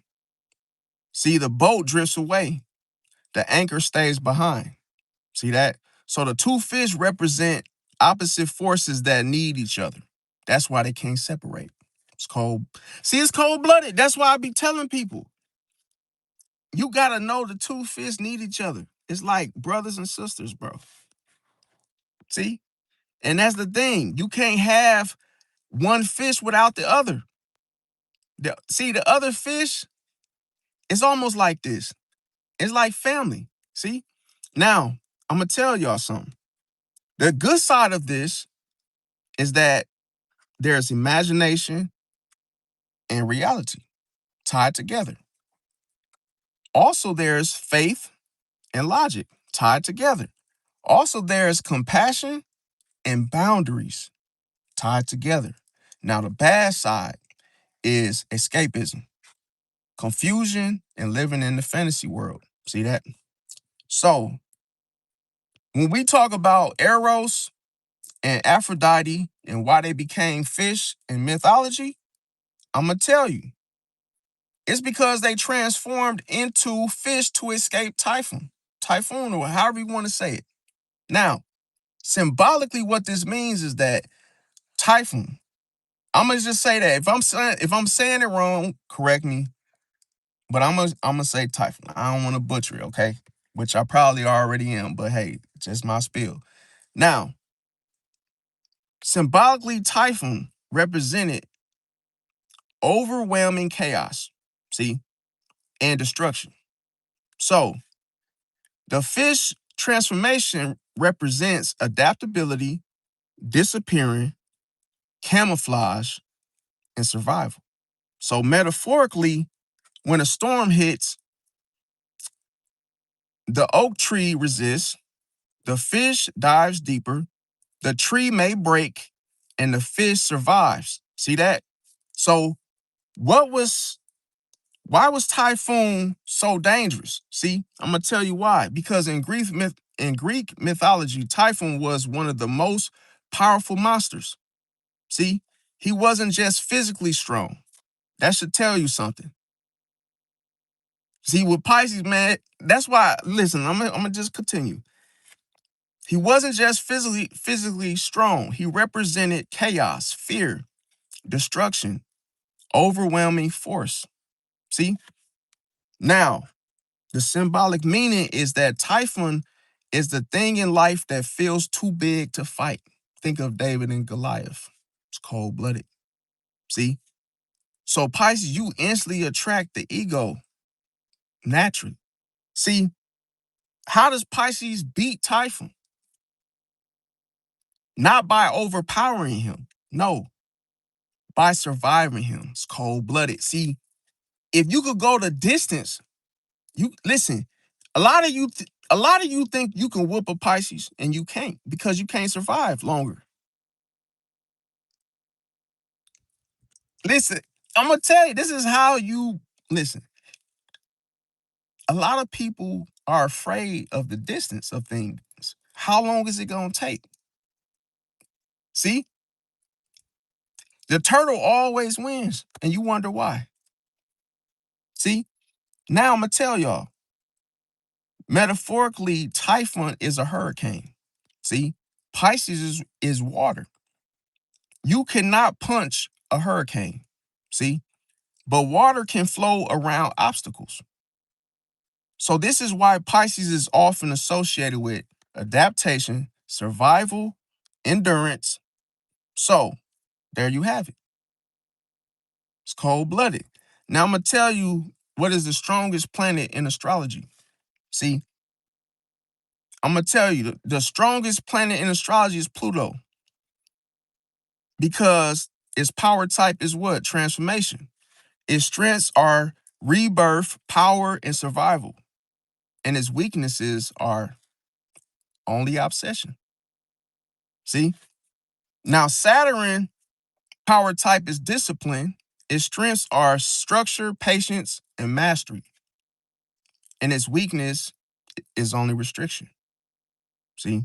Neptune power type is dissolving reality. See, that's the thing. Dissolving reality. See, Pisces is not concerned with reality because reality can be manipulated.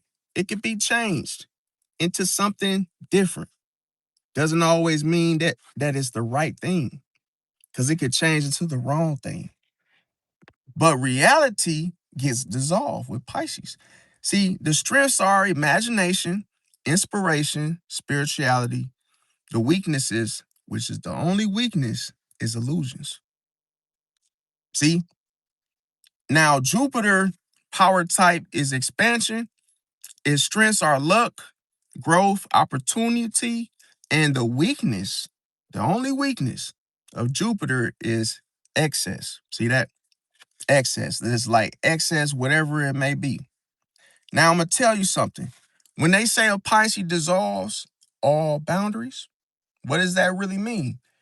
Neptune's phrase does not mean physically removing boundaries. Why do people think this? People be walking around with this misconception thinking that Pisces is removing boundaries. No, that's not what's happening. What it means is blurring distinctions. See? So here, I'm going to give you guys an example. Let's say somebody says, I would never do that. See? But Neptune asks, are you sure? And what happens? The line becomes less clear. So Neptune challenges you on the things that you say, oh, I'll never do that. Oh, I could never. You sure about that? See? Another example, let's say two people start talking online. Eventually, secrets are shared. Feelings emerge, so the wall between the strangers dissolves. It's cold-blooded. See? Another example for those that still are lost. Music. See, a song starts to play. Next thing you know, it plays for 3 minutes. Time disappears. Problems disappear. That's Neptune all day. You so busy enjoying the song that you done forgot what time it is because it doesn't matter. It's the reality of whatever is happening gets dissolved because I'm just going to enjoy myself. Because you got to what? Make sense of time. What you going to do with all this time? Be a nervous wreck? I think not. See? Now, what I'm going to tell you, metaphorically, with Neptune represents the fog. See? So with the fog, you could still move. So when other people see the fog, why do they stop in their tracks? Why do they freeze? Why would you freeze? It's just fog. At the end of the day, that just means that you just can't see clearly. That's why you don't move like Pisces in the fog. See, the ocean, metaphorically, there is no straight path in the ocean, only currents. See, now when it comes to dreams, the dreams feel real while you are inside of it. It's cold-blooded. Now, there's ink in water. People don't know this. I'm saying this in a metaphoric way, okay? Ink and water, the ink and water become one. See? So you cannot separate them anymore. That's why I always say, if you merge with a Pisces, y'all become one. Because, hey, just like the two fish, they need each other. Why wouldn't you not want that? See, that's the only way you can survive this life. That's why Pisces dissolves this reality. See, because people could create what they want you to believe. And I'm gonna tell you, why is Pisces associated with dissolving boundaries? It's because Pisces is symbolically the last sign. It represents the place where self meets others. Logic meets imagination. Reality meets dreams. Beginnings meet endings. So the metaphor is that Aries says, I am. Scorpio says, I transform. Pisces says, everything is connected. It, this is why I be telling people, stop playing with me, bro. Stop playing with me, bro. Everything's connected, bro. Life is an illusion, bro. Why do people think that they're separate, bro? It we're all connected, bro. And that's the truth. And here's the thing. See, you have to watch out for these signs, Pisces, in life. And I'm not trying to be derogatory, mean, biased. I'm just telling you, watch out for these signs, okay? Because these signs can make you doubt yourself. Virgo. When you are with the Virgo, I'm gonna tell you what shuts off your intuition.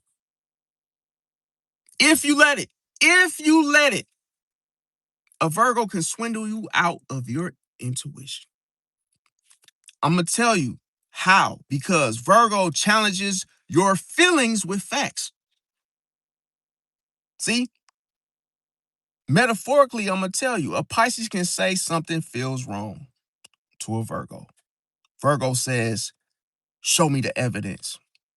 See, and then the good thing is that Virgo helps Pisces stay grounded.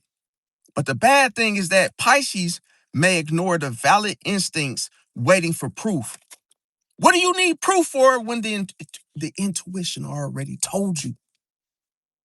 Don't listen to the Virgo, bro. I'm telling you, when your intuition already told you so.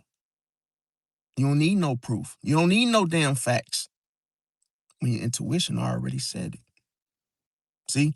Now, Gemini is the next one you got to watch out for, Pisces. And I'm going to tell you why. Because Gemini creates multiple possibilities. See? So metaphorically, a Pisces sees one path, Gemini shows 10. See? So the good thing is that Gemini broadens the perspective of a Pisces. But the bad news is that Gemini creates confusion and overthinking for Pisces. So you cannot take them in face value, bro. You gotta be careful. The next one you gotta watch out for is Aquarius. See, I'm gonna tell you how. It's because Aquarius detaches emotions from decisions. And here, metaphorically, a Pisces feels the storm. And Aquarius studies the weather reports. And what ends up happening, the good thing is that Aquarius encourages objectivity. But the bad part is that Pisces may suppress their feelings. See? Because there aren't any with Aquarius. Now, Libra is the next one you got to watch out for. How? Because Libras, they make Pisces see everybody's side. See? Metaphorically, a Pisces sees a red flag. Libra says, but what if they didn't mean it in that way? And then the good thing is Libra prevents rash judgment with Pisces.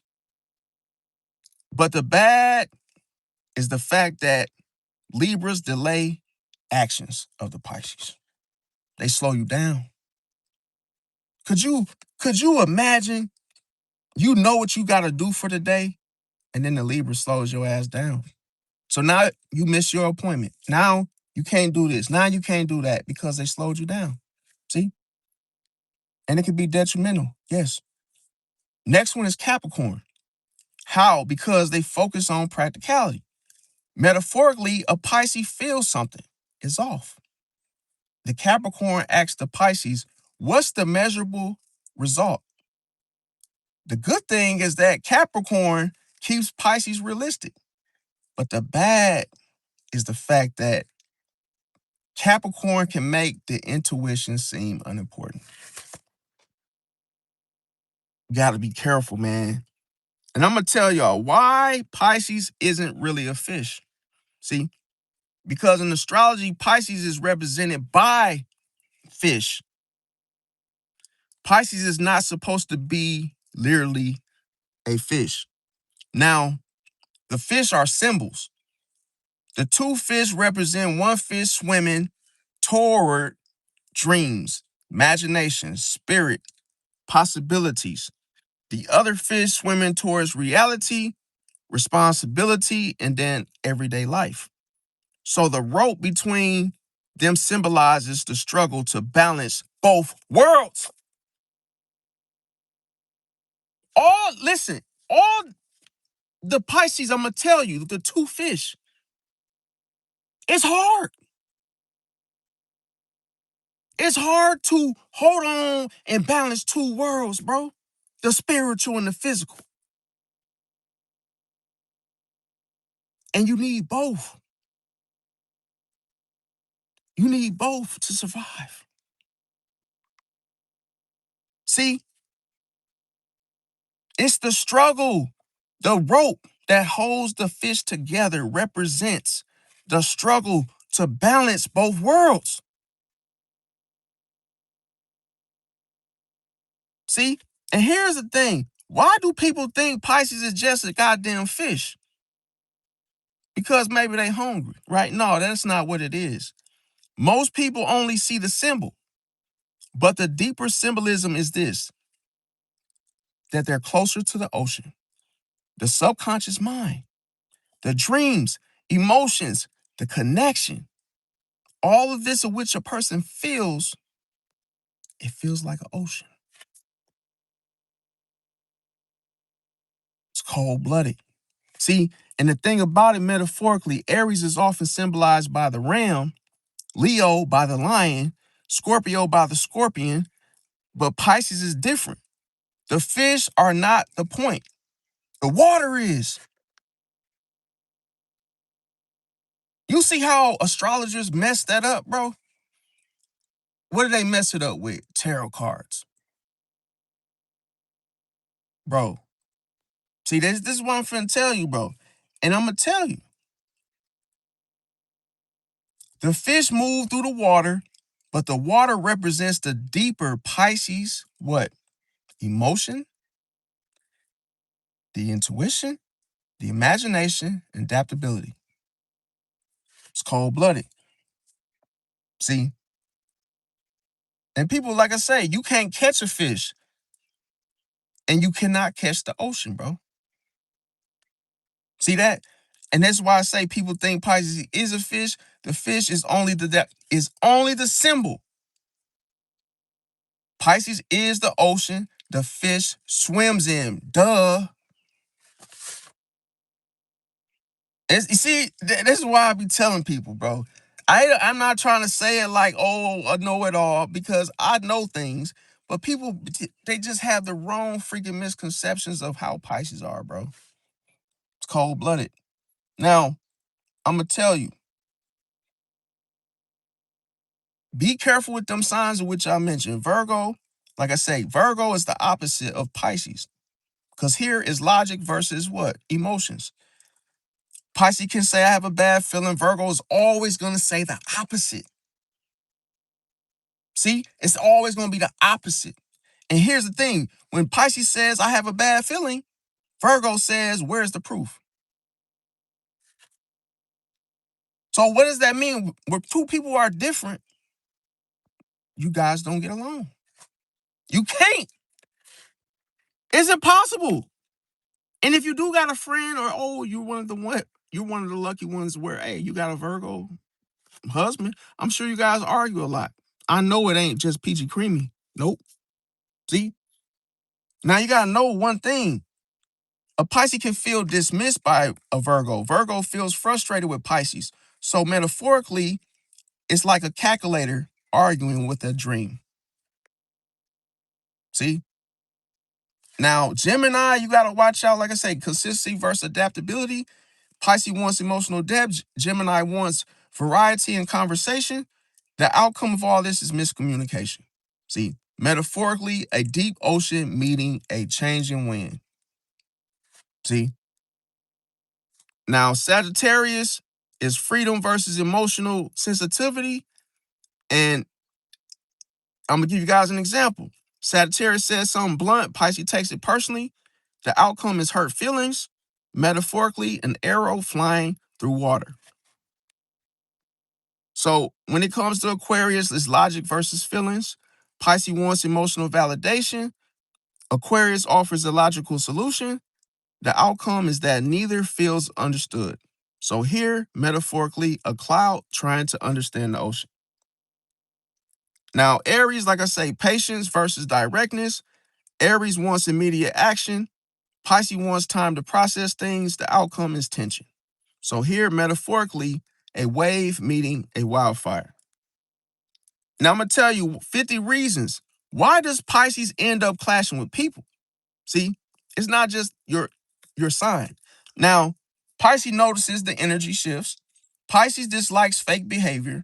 Pisces remembers betrayals. Pisces needs emotional depth. Pisces values loyalty. Pisces avoids superficial, the word, you know what I'm saying, superficiality, however you want to say it. Pisces trusts intuition. Pisces hates manipulation. Pisces sees hidden motives. And Pisces withdraws instead of arguing. See? Now, Pisces may give too many chances. Pisces expect honesty. Pisces notices inconsistencies. Pisces dislikes emotional games. Pisces values peace. Pisces hates being controlled. Pisces needs alone time. Pisces absorbs emotions.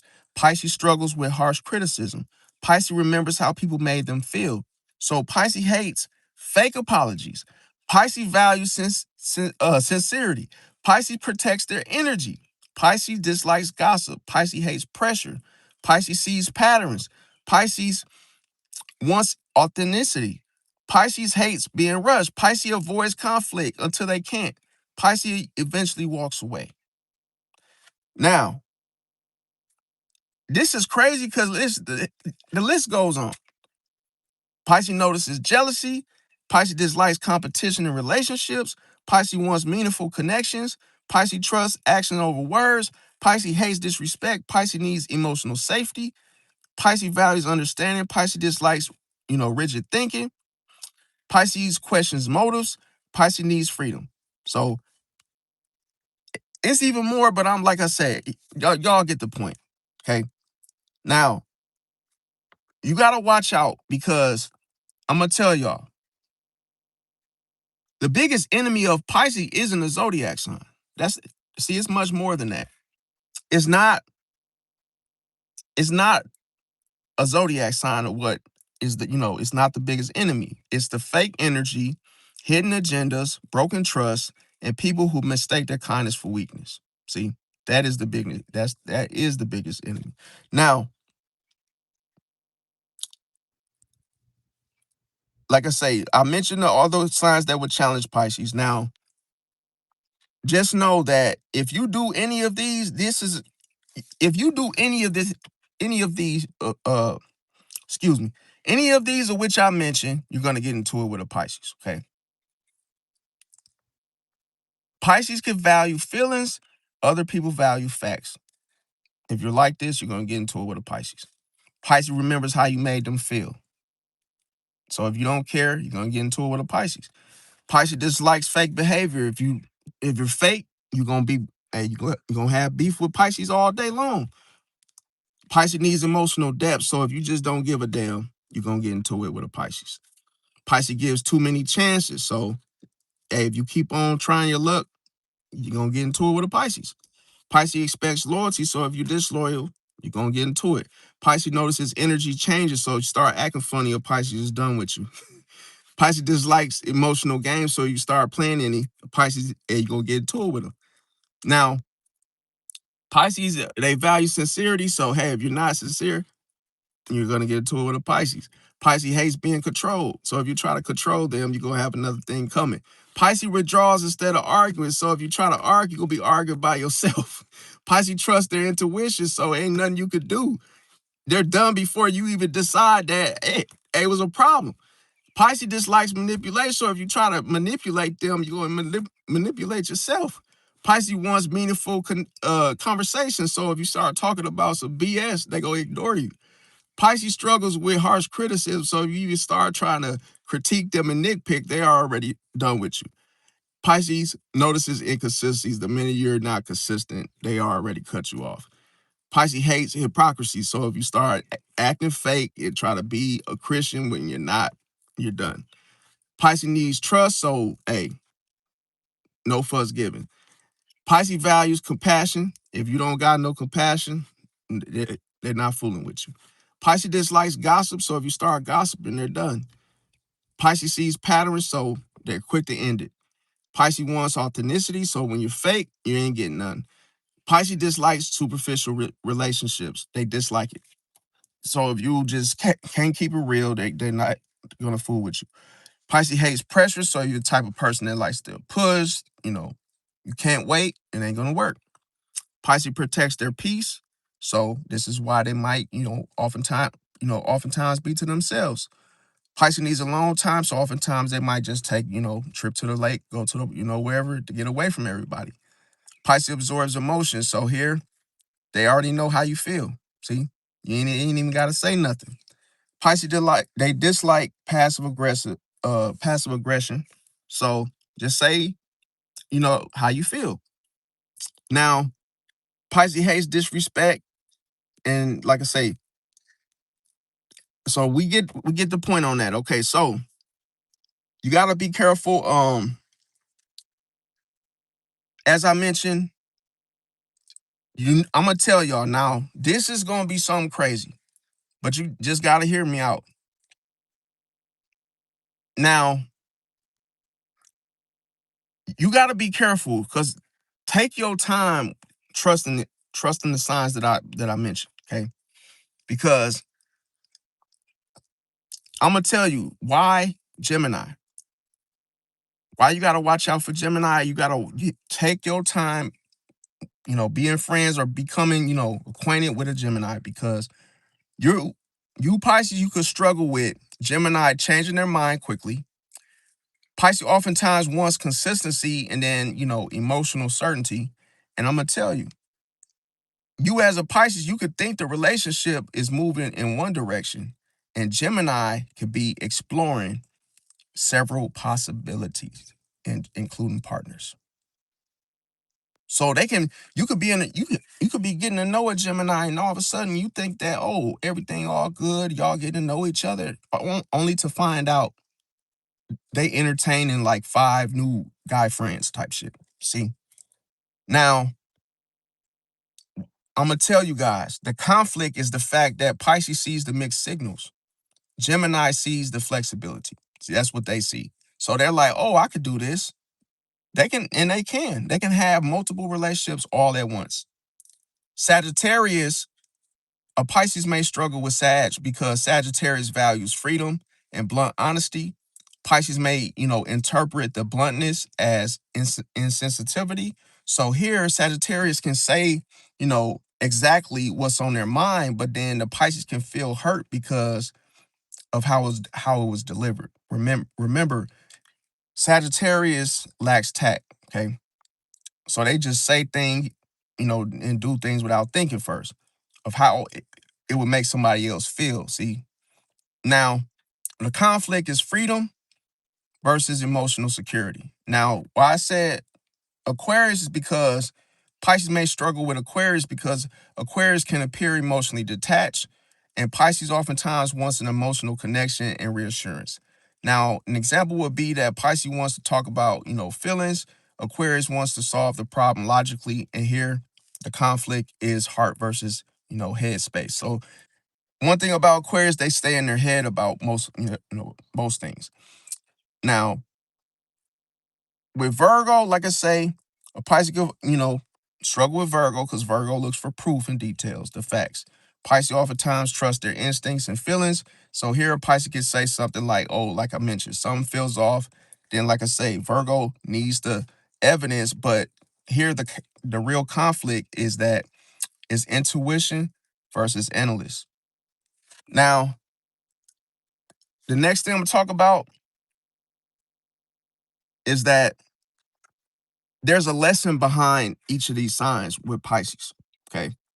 So each of these difficult zodiac signs that would give Pisces a hard time, I'm gonna tell you, it's not really such a hard time, it's a struggle. But the lesson is this: Gemini teaches Pisces adaptability, Virgo teaches Pisces discernment, Sagittarius teaches Pisces independence, and Aquarius teaches Pisces detachment. So I'm gonna tell you guys what's harder for Pisces to trust with these zodiac signs is the fact that a change in mind, Gemini, a blunt mouth, Sagittarius, a logical mind, Virgo, and an emotionally detached heart, which is Aquarius. See that?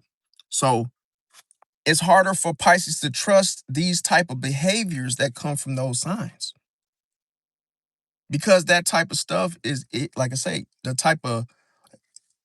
the way they're wired is dangerous for Pisces. Now, another thing is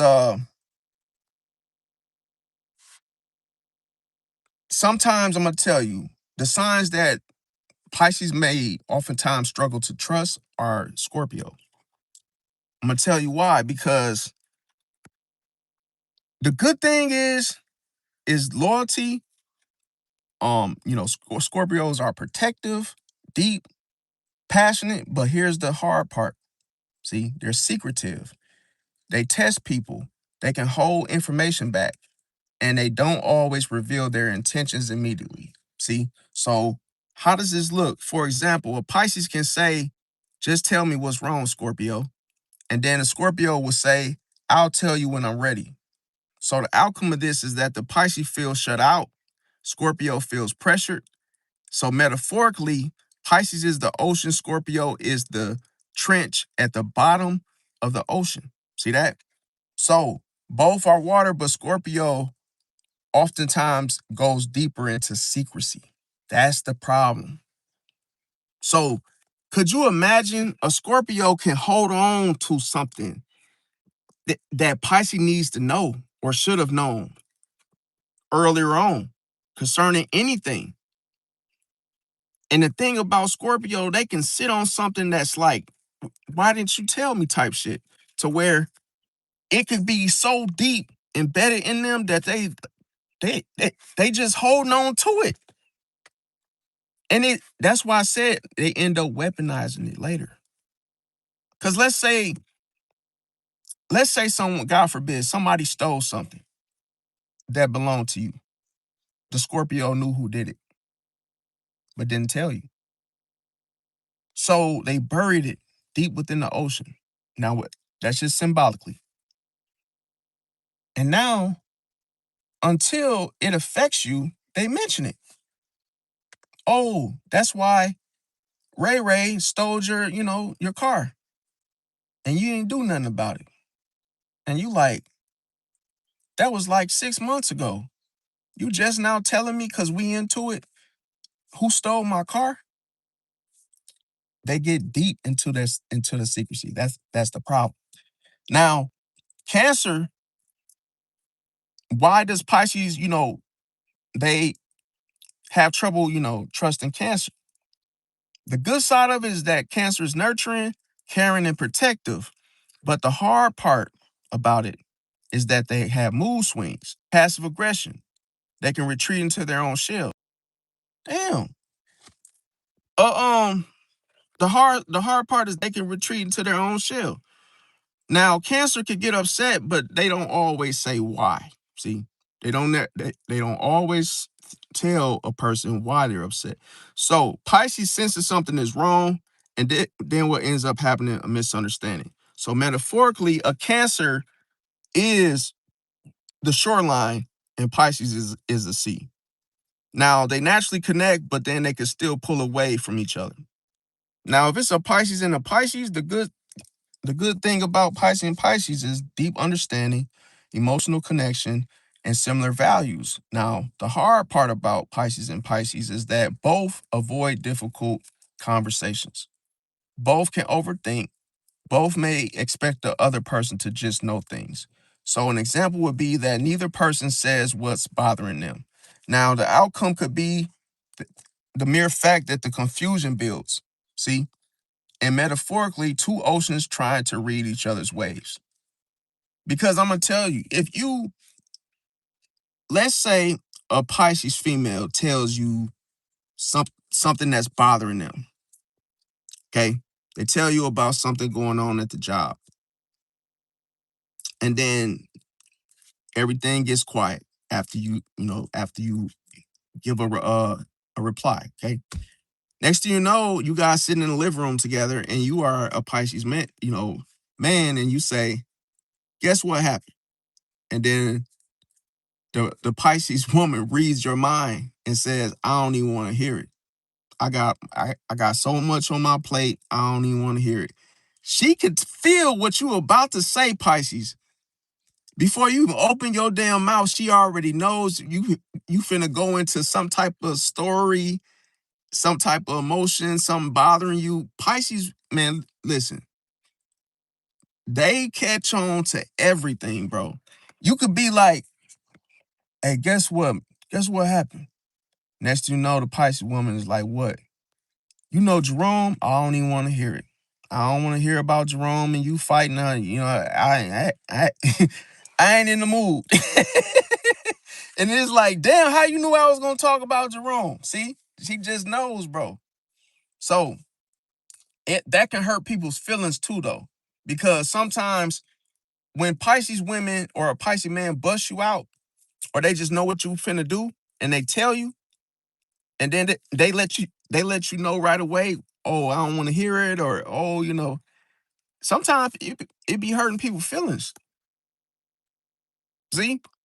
Or a Pisces can tell you, let's say your feet stink, and they like, yo, don't take your shoes off because your feet stink, and I don't want you stinking up my whole house. That could hurt somebody's feelings. But a Pisces can really, really tell you the truth and then hurt your feelings.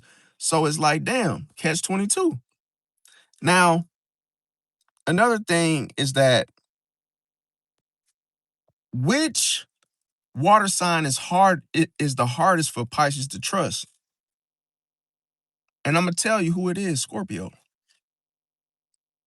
See, Scorpio is the hardest to trust and the hardest to fully figure out.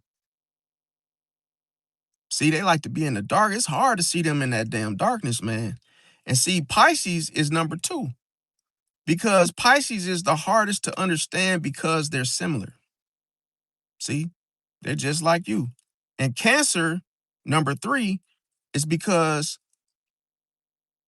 they're usually just the easiest to know emotionally because they pour it out, they give you all of it, right? Now, metaphorically, a Cancer hides in the shell, a Scorpio hides in the shadows, and a Pisces hides in the fog. So Pisces usually knows where Cancer is and senses where Scorpio is. See how knowing something is important and simple, and sensing where something is important. See, because your senses are tied to your intuition. So here, the I tell you, the hardest thing for Pisces to find is often another Pisces. It's cold blooded, bro. That's why you could be a Pisces man and you might like a Pisces woman, only to find out that you can never find it. You can never catch her, bro. You can never catch her to get that conversation that you're looking for. See, because it's the hardest thing for a Pisces is to find, I'm gonna tell you, to find another Pisces. That's cold-blooded. See? And the thing about it is because both of you are hiding in the same goddamn fault. So like, comment, share, subscribe, smash that like button if you resonate. And like I say, become a member so that way you can have priority and I can answer your questions first. Catch y'all on the next one. I love y'all and peace out.